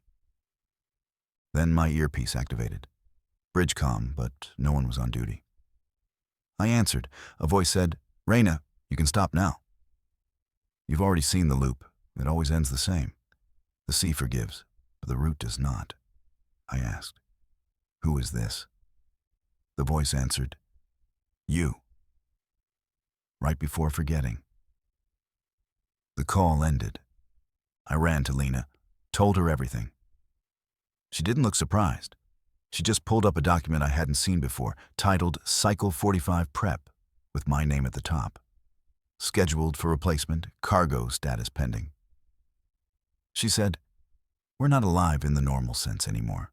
We're running. We're part of the path. You, me, the captain, all of us assigned to cycles, not voyages." I backed away, heart racing. She said, "Raina, we already tried turning back. We did it in Cycle 28 and again in 36. We never made it. The only thing left to do is finish the turn and hope the next cycle takes our place." She handed me a key card and said, "This unlocks the anchor deck if you want to try again. But just know, the ship doesn't want to be free. It wants to complete the loop, to stay in the path, to repeat the name until it means nothing." The fog outside pressed against the windows, thick, alive. The lights on the panel blinked. Cycle accepted, awaiting release. I walked to the lower hull alone, key card in hand, unsure if I was ending it or beginning again. I stood before the anchor override panel, key card in hand, lights blinking in sequence. Cycle accepted, awaiting release. The fog outside had thickened, pressing against the bridge windows like a living thing, waiting. I inserted the card. The lights dimmed. For a moment, everything felt still. But then the ship groaned, a deep, organic sound like something exhaling from beneath the hull. Then the console lit up with a new message. "Anchor override denied. Cycle not complete." I tried again. Same result. Then the voice returned through the comm. This time it was me, but not exactly. A flat version of my voice, stripped of tone, repeating, "Stay the course, stay the name, stay the cycle." I backed away.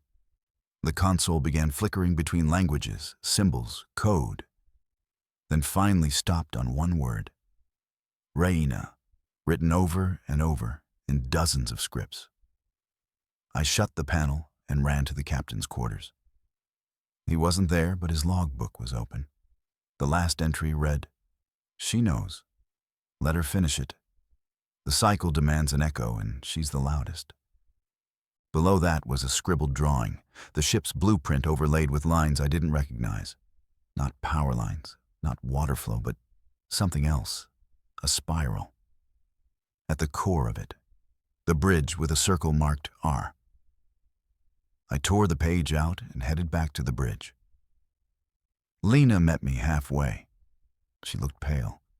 She said the fog isn't outside anymore. It's inside the ducts, moving, like it's looking for something. I told her about the override fail. She said then it's already started. The name change begins before the cycle ends. I didn't understand, so she took me to the observation deck and showed me the side of the hull.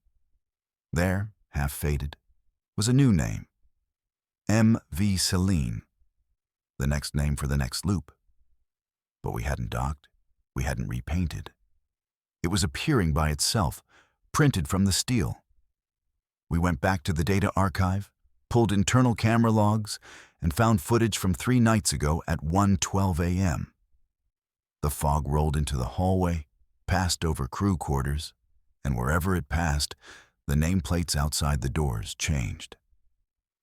Smith became Sloan, Kurt became Kellen, and mine shifted to R. Celine. I opened my drawer. My ID had changed too. New badge, new photo, same face, new name, new role. It said, Cycle Initiator. Lena looked at me and said, "This is your cycle. You're the Echo this time." It happens every few decades. One crew member becomes the source, the others the reflection, and eventually the cargo. I asked her how many times this had happened.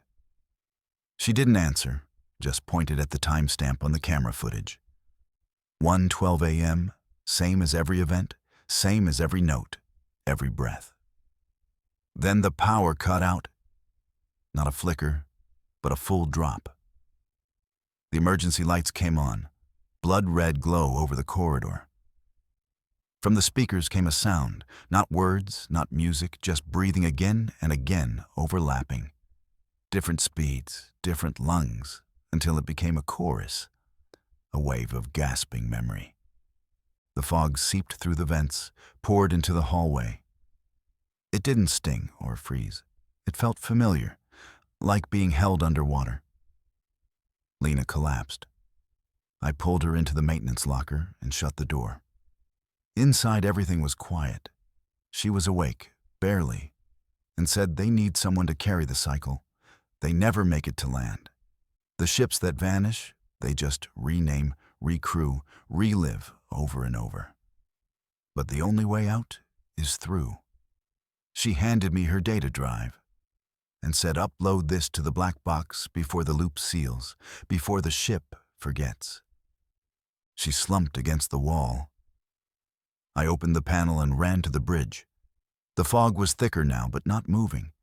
It was holding position like a veil waiting for the end. The screens were flashing. New routing initialized. Destination, Cycle 45.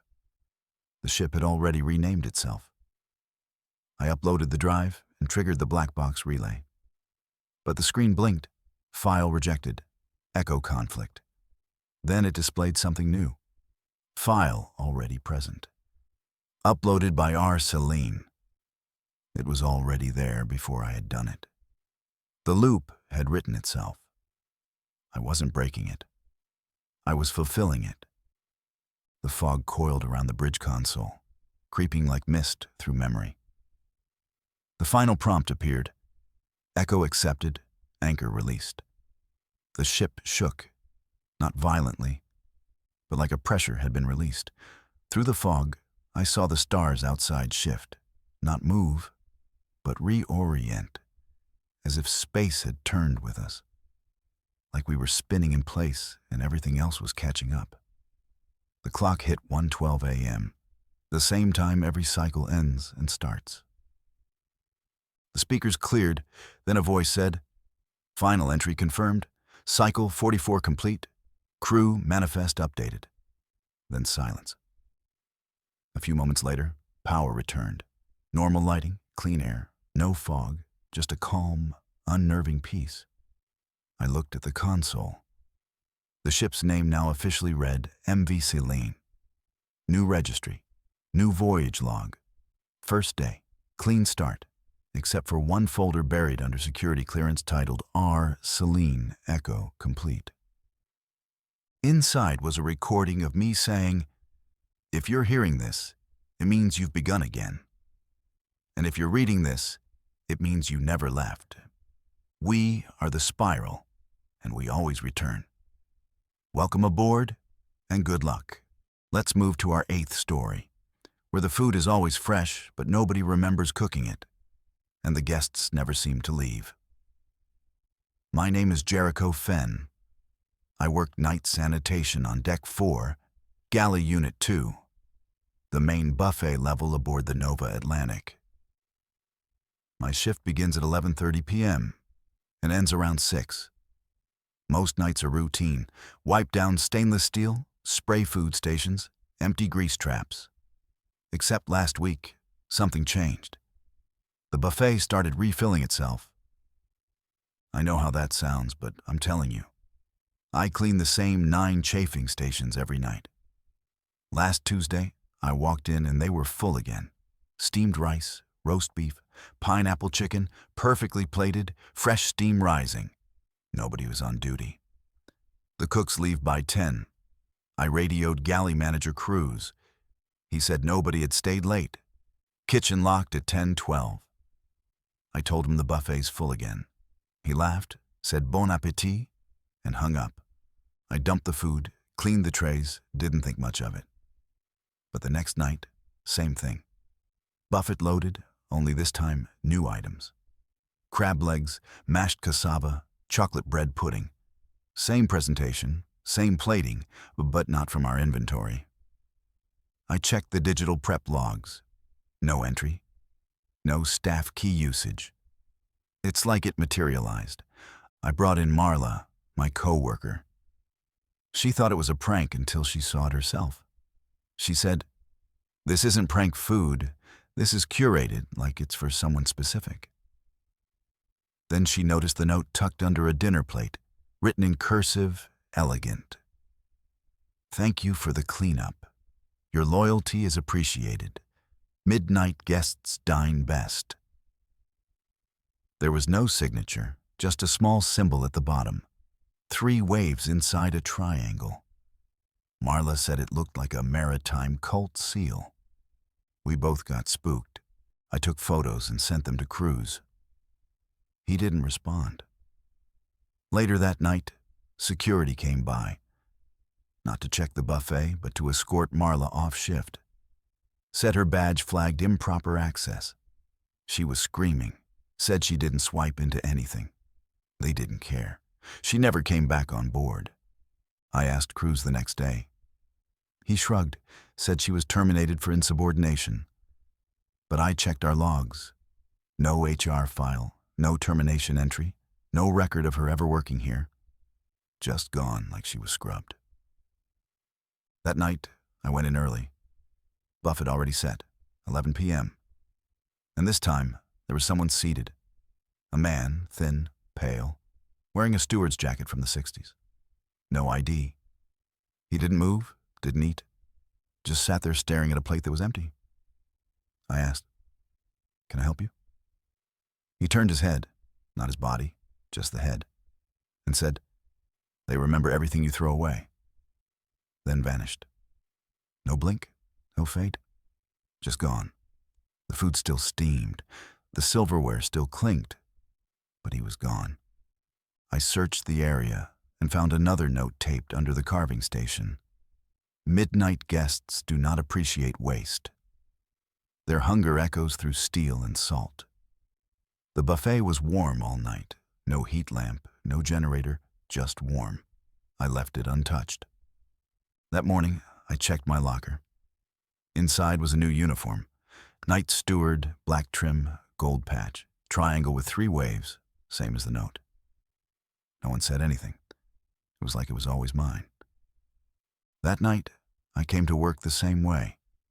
Except the lights were dimmer, the air colder. The door to the galley unlocked itself. No badge scan. Inside, all stations full and 2 guests already seated. I'd never seen them before. An elderly couple dressed like 1930s travelers.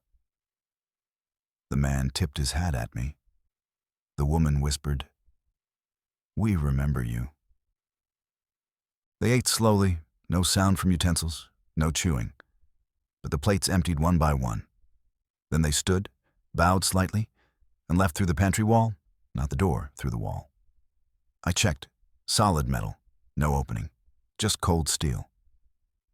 But there was a handprint pressed into it, still warm. That night, the foghorns went off at 3 a.m. No fog outside, clear stars. But the horn blasted twice. That's not protocol. I checked the control system. No entry logged. Manual override not triggered. Yet the horn blared again at 3:17. Same as the night before. Same pitch, same interval. I started charting the pattern. Each night at 3:17 a.m., 2 blasts, then silence, like a call and response. One night, I stayed late past my shift just to watch the buffet. I stood by the dessert station with lights low, trays full. Then the chafing dish lids lifted themselves in perfect sync. Steam rose, and the smell changed. Not food, but something older. Wet rope, rust, salt and copper, like decay mixed with seawater, the smell of the deep. The sound system clicked on, but there was no music. Only a whisper repeating one line over and over. Never waste what the sea prepares. Until 4:01 a.m. Then silence. I turned off the main breaker, unplugged every relay, came back in the morning. The buffet was still hot, still full, and now there was a new section with items I didn't recognize. Shellfish I'd never seen, black noodles, pale broth with skin floating on top. Each one labeled, but not in English. Symbols, waves, triangles, arrows that curved into themselves. I documented everything and sent it all to the ship's archive. The next morning, my terminal access was revoked. Cruz called me into his office and said I was being reassigned to Galley Deck 9 below waste processing. I refused. He stared at me and said, "You've already served, you just don't remember." I walked out, went back to Deck 4, and there it was. Buffet gone, empty trays, no notes, no guests. But one thing was left behind. A guest list, typed clean, with one name on it. Jericho Fenn, party of one, midnight tier, echo eligible. I folded the list and kept it. Still have it. Because last night the buffet returned again, and this time the food was labeled, "Welcome back. We've missed your service." When I walked into the galley that night, the lights flickered before I touched a thing. The buffet was already full, but not like before. Nothing was plated or organized, just laid out like a ritual. In the center was a whole silver fish, its mouth sewn shut, eyes still moving. Around it sat 10 small plates, each with a strange garnish. Dried flowers, charcoal salt, thin coins made of bone. A folded napkin waited where my cleaning bucket used to be. Inside was a note, host confirmed. Commence the remembering. I didn't remember volunteering, but the moment I held the card, I felt it. A pressure in the air, like something had acknowledged me. Behind me, footsteps. I turned, but no one. Turning back, all 10 seats were now occupied.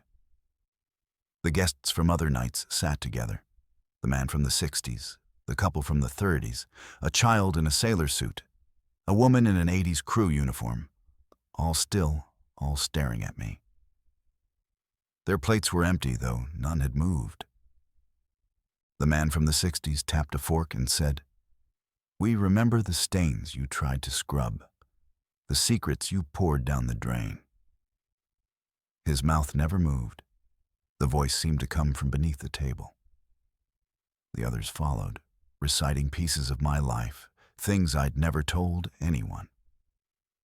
They spoke of the janitorial closet where I cried after losing my brother, of Isla, the woman I loved who vanished after taking the cruise in 2018. They described my dreams, word for word.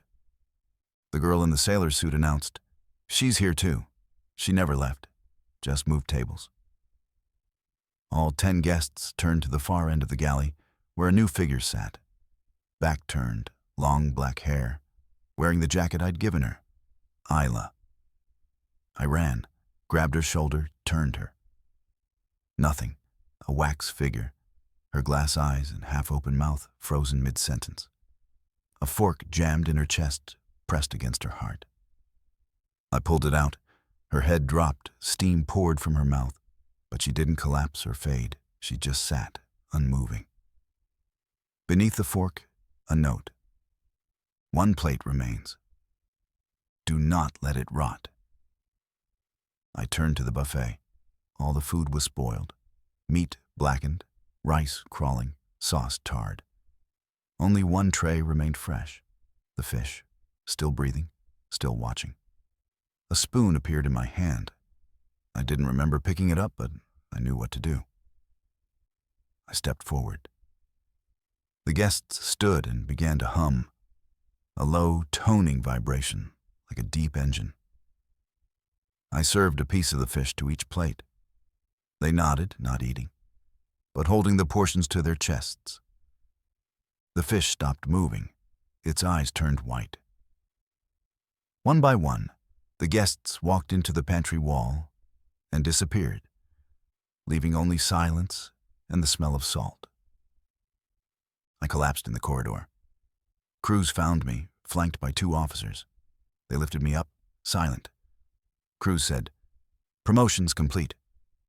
Time to prepare the next menu." I asked what this was. He told me, "You've done this before." Every host does. They forget.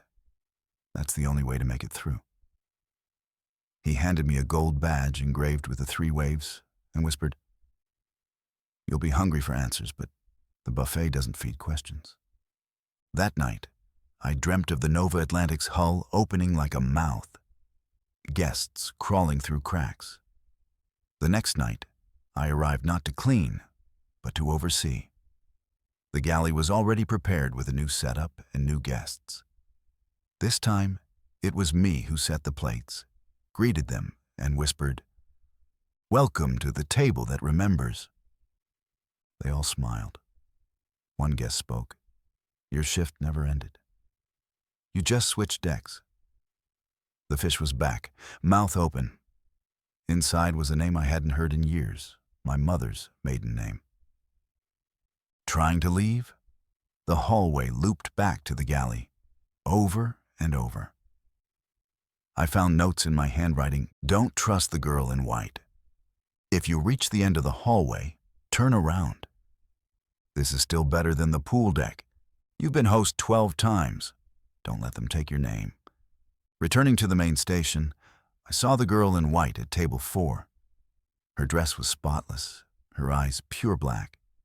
She whispered, "You remember the menu. You just forgot you wrote it." The lights blew out, leaving only emergency red. She pointed to the carving board, where my name was now burned.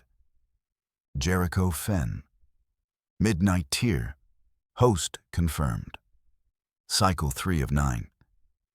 They were keeping count. I tried to speak, but my voice wasn't mine. It echoed, lagged, like a delayed recording. I watched myself moving, pouring wine, placing napkins, bowing, like muscle memory from another life. The guests began to eat, not with their hands, the food vanishing from plates as if consumed by memory. Again, I tried to leave.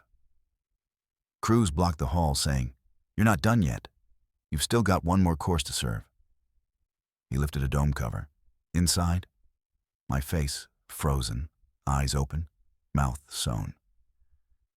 "This is how we remember the good hosts," he said, placing it center stage on the buffet. I backed away, killed the galley lights. But the guests kept eating in the dark. I hid in the cold storage and fell asleep. When I woke, everything was clear, buffet cleaned, lights normal. But my locker now held a new uniform, white with a black napkin and a note in the pocket. Shift begins again at 11:30 p.m. Midnight tier rotation continues. Do not question the guests. You are the food now. Let's move to our 9th story, where a passenger came aboard without a name and left behind a deck full of silence and an empty stateroom that still calls out. My name is Arthur Byers. I work guest records and ID verification, late shift only, 11 p.m. to 7 a.m., on the cruise line Polaris Meridian. We run full manifests on every guest twice, once during check-in and once again when we sail. There's a strict headcount policy, so what happened 2 weeks ago should have been impossible. We had 1,100 passengers booked, 1,100 confirmed scanned, with no flags, alerts, or badge anomalies. But someone got through. Someone who wasn't in the system. She appeared on the hallway cams at 12:17 a.m., Deck 8, port side. She wore a long tan coat and a green backpack, hair wet, barefoot, and walked like she'd already memorized the ship, not scanning or hesitating, just moving. I saw the footage the next day. It was flagged by our automated movement tracker.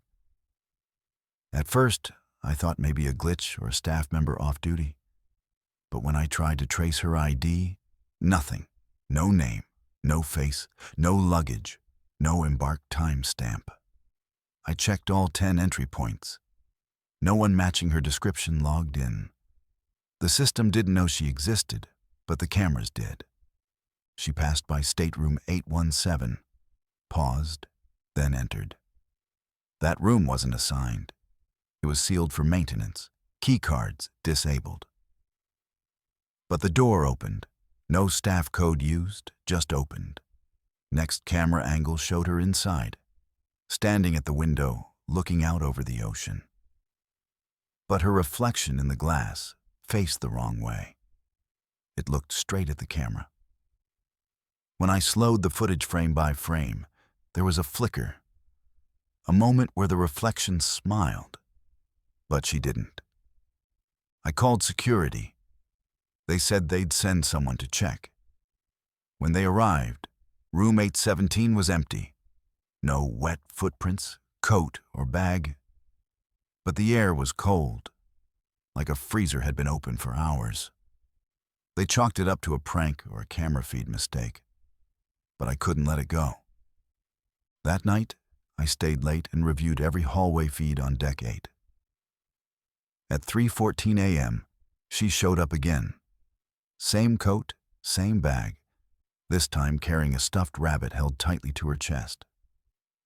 She stood outside stateroom 819, a couple's suite, then sat cross-legged in front of the door, didn't knock or move, just stared at the handle for 46 minutes until it opened on its own. The couple reported no disturbance. They claimed they never saw or heard anything.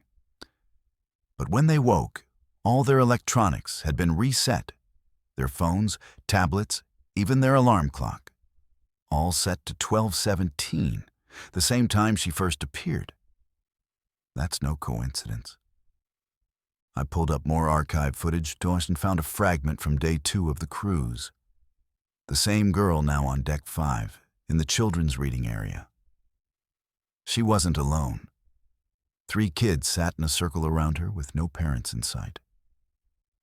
They were whispering and rocking slightly. The girl was drawing on the floor with her finger, but there was no marker or pen, just motion. When security arrived, the children were unresponsive, blank-faced. They were removed and brought to the infirmary, but none remembered the incident. When asked, they only said, "She told us the stories from before the ship had a name." That phrase sent a chill down my spine because the Polaris Meridian used to be a cargo vessel in the 70s under a different name, the Marion Belay, which had a documented onboard disappearance. A girl, age 12, last seen wearing a tan coat and a green backpack, vanished during an overnight storm in room 817, declared lost at sea. Her name was Nora Klein. I dug deeper, accessed archived black box reports and incident logs, and found one disturbing note from the ship's captain. Passenger manifests do not match. Always one extra count, child seen but never claimed. Sound familiar? Because every night since the start of this cruise, my system count was showing 1,101, not 1,100. But I kept dismissing it as an error. Now, I think the ship was trying to warn me. That night, I went to room 817 myself. Key card denied. I used an admin override. The door opened slowly with no sound. Inside was normal at first, until I saw the carpet torn in a perfect circle right in front of the mirror, like something had spun over and over. In the corner was a child's drawing. Stick figures, all with blank faces, except one. The girl in the coat. Her mouth was wide open and stretched too far. Underneath in faint pencil it read, "I only want to come home." I checked the metadata. The drawing was left that day, fresh. I requested an immediate lockdown of the room, but the system froze, wouldn't respond. Then all the hallway cams glitched and flashed a single phrase. Cycle 44 in progress. She remembers who failed her. That phrase was not in our software. It appeared in logs from the Nightveil right before its last voyage was cut short. I tried to reboot the system, but before I could, my monitor blinked once and showed her standing right behind me in live feed. I turned but saw nobody. My chair was wet, and the faint scent of seaweed filled the room. I pulled up all decks, all cams, but she was gone again until I opened the access camera for the crew library, where she was reading a passenger file, my file. She looked up at the camera and whispered, "This time you won't forget me." Then the power cut. Emergency lighting only. A message appeared across all terminals. Cycle 44 incomplete. Host not recognized. I haven't been able to sleep since, because last night the maintenance team found my guest ID in room 817, folded under the pillow and stamped with 3 waves inside a triangle, just like the others. I didn't sleep after that night. Not because I couldn't, but because every time I closed my eyes, I saw room 817's door opening again and again. Without sound, without force, just obedience. The ship was listening to her now, not me. I tried to log a report, but the system timed out. I emailed my supervisor, and the message bounced back. Even the paper forms I printed faded within hours. The ink just evaporated, like her presence was rewriting reality, erasing documentation. I tried to verify my own file. My name was still there, Arthur Byers, but my rank was missing, and under role, it now read, Unclassified Witness. I called internal dispatch and told them I suspected a security breach. They said, "Who is this?" "We don't have any Arthur on shift." My profile was gone, but the system still let me log in. She was rewriting the logs, every entry, every confirmation, replacing names with silence. That night, I went to Deck 8 again with a flashlight and a physical map of the deck layout, not trusting the terminals. As I approached room 817, I noticed something off. The hallway was longer by at least 20 feet. I counted steps twice and measured with my arm span. The blueprint said 140 feet between bulkheads. I measured 164. Where had the space come from? A new door was now visible, unlabeled, no handle, just a seam painted the exact same color as the wall. When I got closer, I heard breathing behind it, childlike but slow, measured. I stepped back. It stopped. Then the hallway lights dimmed, and from room 817, I heard the soft click of a door unlocking. Without touching it, it opened. Inside was not the normal suite, but an old cabin with wooden walls, brass fixtures, and a carpet stained with what looked like salt rings. The decor wasn't Polaris Meridian. It was 1970s cargo ship style. The Nightveil. She'd rebuilt her cabin inside the ship. On the wall was a single photo framed in rusted tin.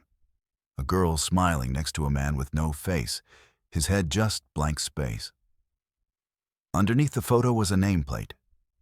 Captain Henry M. Klein, Voyage 44, her father. That's when it clicked. She didn't vanish on that voyage. She was left behind, trapped in some recursive loop of unacknowledged passengers, forgotten names, and corrupted roles. She wasn't haunting the ship. She was trying to finish the manifest. The system kept running cycle 44 because it was incomplete. She was always one guest short. And now the system had decided that guest was me. I turned to leave, but the hallway was gone. Only walls and waves carved into metal. The lights flickered, and behind me a voice, soft like salt on air, said, "You verified them all except me." I turned. She stood there, soaked, hair clinging to her face, no eyes, just deep sinking pits. She held a clipboard.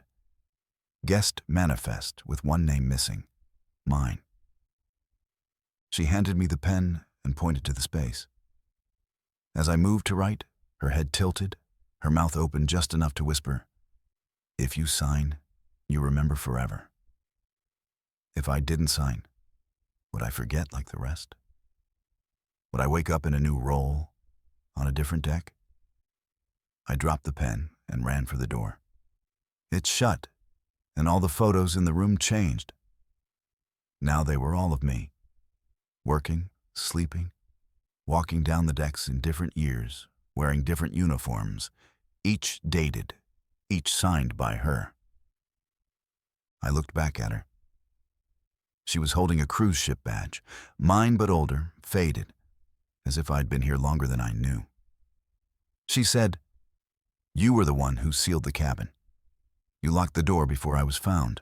You passed the count." I backed away, said it wasn't true, said I wasn't even born then.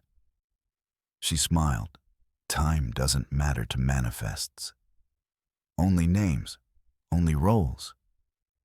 I screamed, tore down the curtain behind it, a hatch, old and rusty.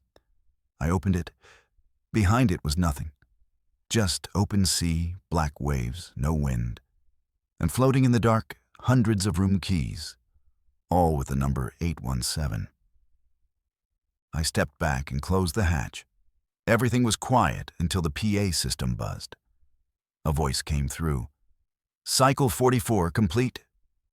Manifest archived. Witness uploaded." My eyes stung. Something behind them shifted. In that moment, I saw it all. Every cycle, every role I'd played. Guest, bartender, chef, security. Each time I tried to fix it, each time I failed, each time I forgot. Now I was being stored for the next round. The door opened. She was gone, but my reflection in the porthole wasn't mine. It was hers, wearing my uniform, smiling. The radio crackled. A new name appeared on the screen. Nora Byers. The system had merged us. There was no longer a missing passenger because she'd become me, or I'd become her. I stumbled back to my quarters. Inside, my bed was made with a note. "Guest 1101, welcome aboard." I blacked out. When I woke up, I was in the ID check booth, same as always, except I didn't remember how I got there. The manifest on screen showed 1,100 names, but I felt like there should be one more. A sense of loss tugging at me. Then I heard a small voice behind me. "Don't forget her again." I turned. A child's backpack sat on the counter, and under it, a green coat, still dripping. Let's move to our 10th story, where a channel that shouldn't exist started broadcasting voices from a ship that never came back. My name is Dominic Reyes, Senior Communications Officer for the night shift on the vessel Solstice Gale. We're one of the newer liners, custom-built and state-of-the-art, with 5 emergency radio channels hard-coded into the system, only 5. But last week, a 6th appeared, labeled Channel 7.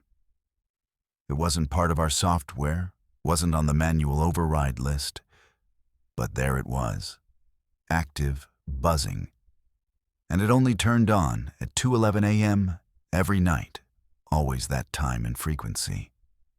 I first heard it during a routine bandwidth sweep, headset on, checking for interference on distress lines.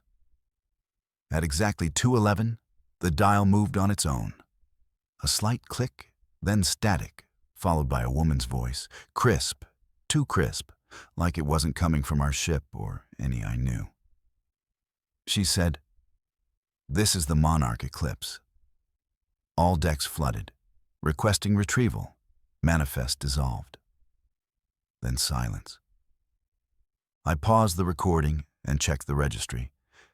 There is no Monarch eclipse, at least not since 1998, when that ship sank off the Bering Strait, lost all hands, no survivors. Its call number was retired and buried. I replayed the audio, thinking maybe some sick prank, but it was clean.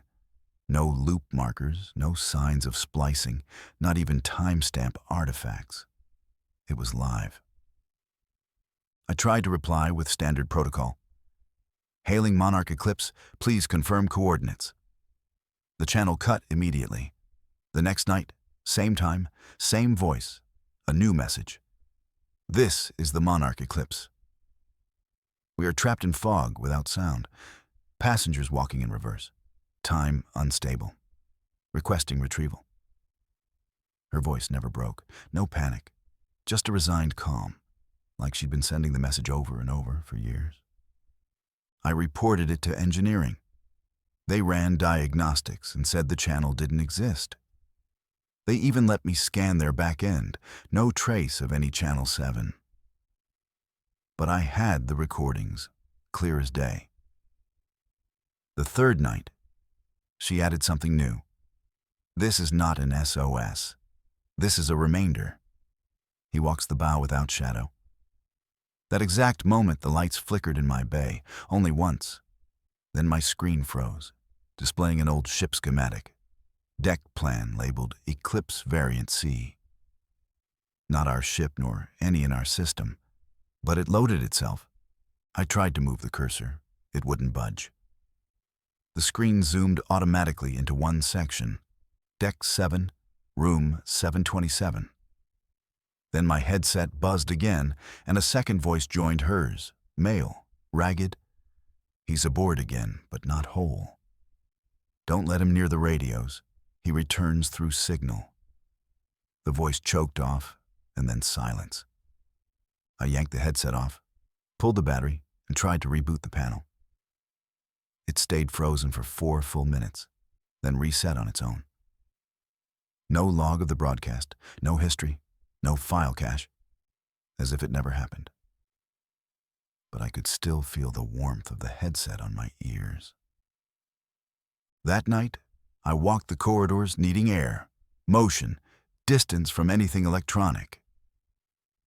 Deck 7 was quiet until I turned a corner and saw room 727. "We don't have a room 727. Our cabins stop at 726. But there it was. Door perfectly aligned, new brass handle like it had always been there. And on the plaque, instead of a name, was a waveform engraving. Channel 7's pattern. I reached out and touched the handle. It was cold. Too cold. Not metal cold, vacuum cold. I opened it. The lights inside flickered only once, then went black. No emergency bulbs. Just darkness and a low breathing sound. The kind you hear when you're not supposed to be in a room. I backed away and shut the door. It didn't click, just sealed. The plaque was gone, back to room 726, like nothing had been there. The next day, I asked our oldest staff member, Louis, who's been on 12 ships before this one, about the Monarch eclipse. He paled and dropped his mug. He said, "I served on that ship for 2 weeks before the final voyage." I asked if he remembered anyone sending strange messages. He said, one of the engineers would sit by the radio at 2:11 every night, saying it was the only time he could hear his wife again. She died on a different vessel, but her voice came through on Channel 7. They thought he was going mad until she said something only Louis knew. A childhood nickname no one else could have guessed. They tried to log it, but the system wiped itself after the wreck. All survivors reported memory issues. Louis only got fragments, but remembers the voice. He looked me in the eye and said, "If you hear her again, don't respond." I asked why. He said, "She remembers who answers." That night, I stayed in the communications room. I didn't sleep, just waited. At 2:11 a.m., the headset buzzed, then silence until a child's voice came through. "Mr. Dominic, you weren't there when we called?" I froze. She knew my name. No protocol, no code, just recognition.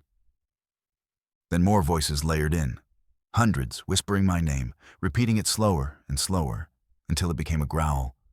"Dominic, Dominic, Dominic." Then silence, followed by her voice. "It's your turn to retrieve." The panel lit up. A new button appeared. Accept transfer. Not part of any interface I've seen before. Still there now, still blinking. And when I sleep, I dream of drowning in static, the kind that forms words. The button blinked again. Accept transfer. Still glowing even with the system off and power disconnected. I should have walked away. But curiosity is never just curiosity. It's hunger with protocol. I reached for the button, my finger hovered, and I told myself, it's not real. Then I pressed it. Everything in the room went black. Monitors, consoles, ceiling lights, even the auxiliary glow strips snapped out. Only the button remained lit, now red. It pulsed once. Then a new screen appeared. No software, no boot sequence, just static forming a face, not human. The structure was wrong. Mouth stretched wide as if screaming, but silent. Eyes like radar dishes spinning, scanning. Then audio returned. It wasn't the woman this time. It was me, but not my voice. A recording of something I never said, playing through the speakers. "This is Dominic Reyes. The transmission is live. The breach is open. We are now signal." The words echoed without source. Even when I unplugged the headset, the sound came from the air, from the room itself. Then my hands began moving without permission, typing commands I didn't understand. Export manifest Delta 7, deploy eco file, activate passive listener beacon. I tried to stop, but my hands kept moving as if memory had hijacked motion. Behind me, I felt air shift like someone had entered. But I was alone, or should have been. I turned and saw shadows pouring from ventilation grates, like smoke, but heavier. They crawled across the ceiling, down the walls toward me. Then the face appeared on the screen again, clearer now, wearing my uniform, my eyes, but wrong. It spoke. "You will finish what we started. You will rebroadcast the eclipse. You will anchor the frequency." I blacked out. When I woke, I was in a cold hallway. Deck 4, engineering bay. I had no memory of walking there. The comms log was still in my hand. Burned into the paper was a waveform I'd never seen. Looking closely, I noticed the lines weren't random. They were coordinates to the Monarch Eclipse's last known location. I cross-checked the ship logs. There was no connection between us and that ship. But the logs now showed we had passed directly over the Eclipse wreck site 2 days ago. And since then, Channel 7 had been active. I brought it to the captain and showed him everything. He said I needed rest and that I was hearing echoes from old satellites. But later that night, I saw him in the comms room, alone, staring at the same blinking button. When I stepped in, he whispered, "They're asking for my name now." He pressed it and screamed once, then gone. Not gone like vanished, gone like rewritten. Next day, he was still there. Same uniform, same face but different eyes, didn't recognize me, didn't respond to his name. Everyone else acted normal, said nothing had happened. Even the logs said he'd always been Captain Harris, but it wasn't him anymore. Something had taken the voice, and now it was taking form. That night, Emergency Channel 7 buzzed again, but this time all decks heard it. It hijacked the PA system. Every cabin, every hallway played the same audio. I am not signal. I am the anchor. I ride the shape of names. I wear their uniforms. Guests screamed. Crew panicked. Doors wouldn't open. Elevators stopped mid-floor. The lights dimmed ship-wide. Then the same voice spoke again. Manifest incomplete. He has not accepted form. Dominic Reyes is delaying cycle. I knew they meant me. I ran to the comms room. Everything was offline except Channel 7, still blinking, still open. I took the headset and forced myself to speak. This is Dominic Reyes. I do not accept the transfer. The ship went quiet. Then the walls vibrated. Not from engines, but from within, like the hull was breathing. Screens flickered. Every display showed the same thing. My face, distorted, stretched, mouth opening wider than human, screaming, but no sound. Under the image was a single phrase. You are already received. I felt it then. Something in my skin, like my thoughts weren't mine, like I was just playing back. I tried to write my name, but my hand spelled something else. Echo 44. The door behind me opened. A woman stepped in, wet hair, black eyes, wearing my uniform. She smiled and said, "You'll sleep now. When you wake, you'll be me." I passed out again. When I came to, it was quiet. No alarm, no blinking, just peace. But on my desk was a folded paper with a waveform drawn in blood. It pulsed once, then vanished. I tried to log it. System denied me. My access was revoked. I wasn't in the crew manifest anymore. But a new guest had been added. Cabin 727, name unregistered. Aftermath. Channel 7 no longer appears in our system, but every now and then, a random cabin TV plays a looped message at 2:11 a.m. A crew member staring, smiling, saying only one thing. We finished transmission when you forget who you were. I wore the uniform, signed every manifest, gave orders, calmed storms, and reported deaths. But now, I stand in my quarters holding a badge with no name. The brass plate on the door is scratched blank. I asked the steward my name. He blinked, smiled, and said only, "Captain." Not Mr., not Sir, just Captain. I checked the system logs. No name under Captain, only blank fields. The ship no longer shows up on fleet records. The Aurelian Star is ghosted but still sails, still full of passengers laughing, dancing, sleeping through nightmares they can't name. It started 7 nights ago when I woke not in my bed, but in the engine room.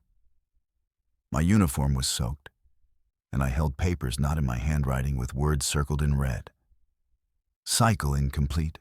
Transfer delayed. Echo of 44 not received. The engines weren't running, but the ship was moving, dead silent, no vibrations or rumble beneath the soles. I checked the bridge. Empty, not unmanned, but wiped. No chairs, no controls, just a mirror bolted to the main panel with a note. Reflection is anchor. Name is interference. I looked in the mirror. I had my face, my eyes, but no voice. When I opened my mouth, nothing came out.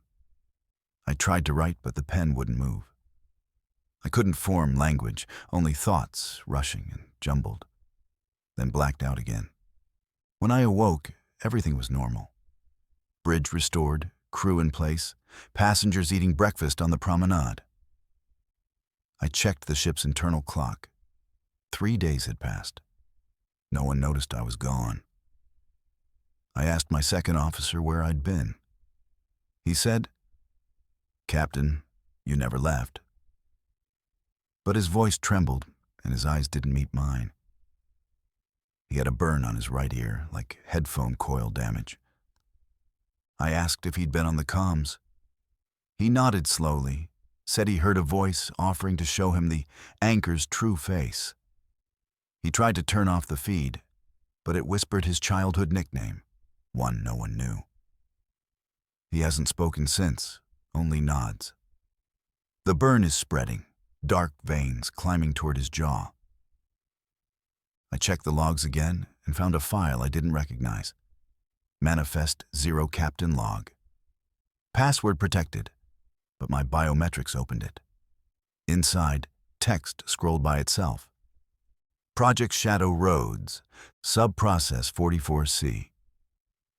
Human vessels may anchor if nameless. Memory must be stripped. Signal must replace soul. The text kept going line after line. Then a phrase repeated, "You are the captain. You are the anchor.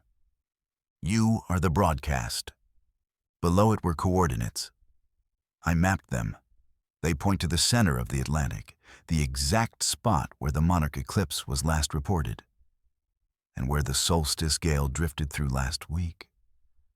I tried to shut down the terminal, but it wouldn't close. Instead, the window multiplied.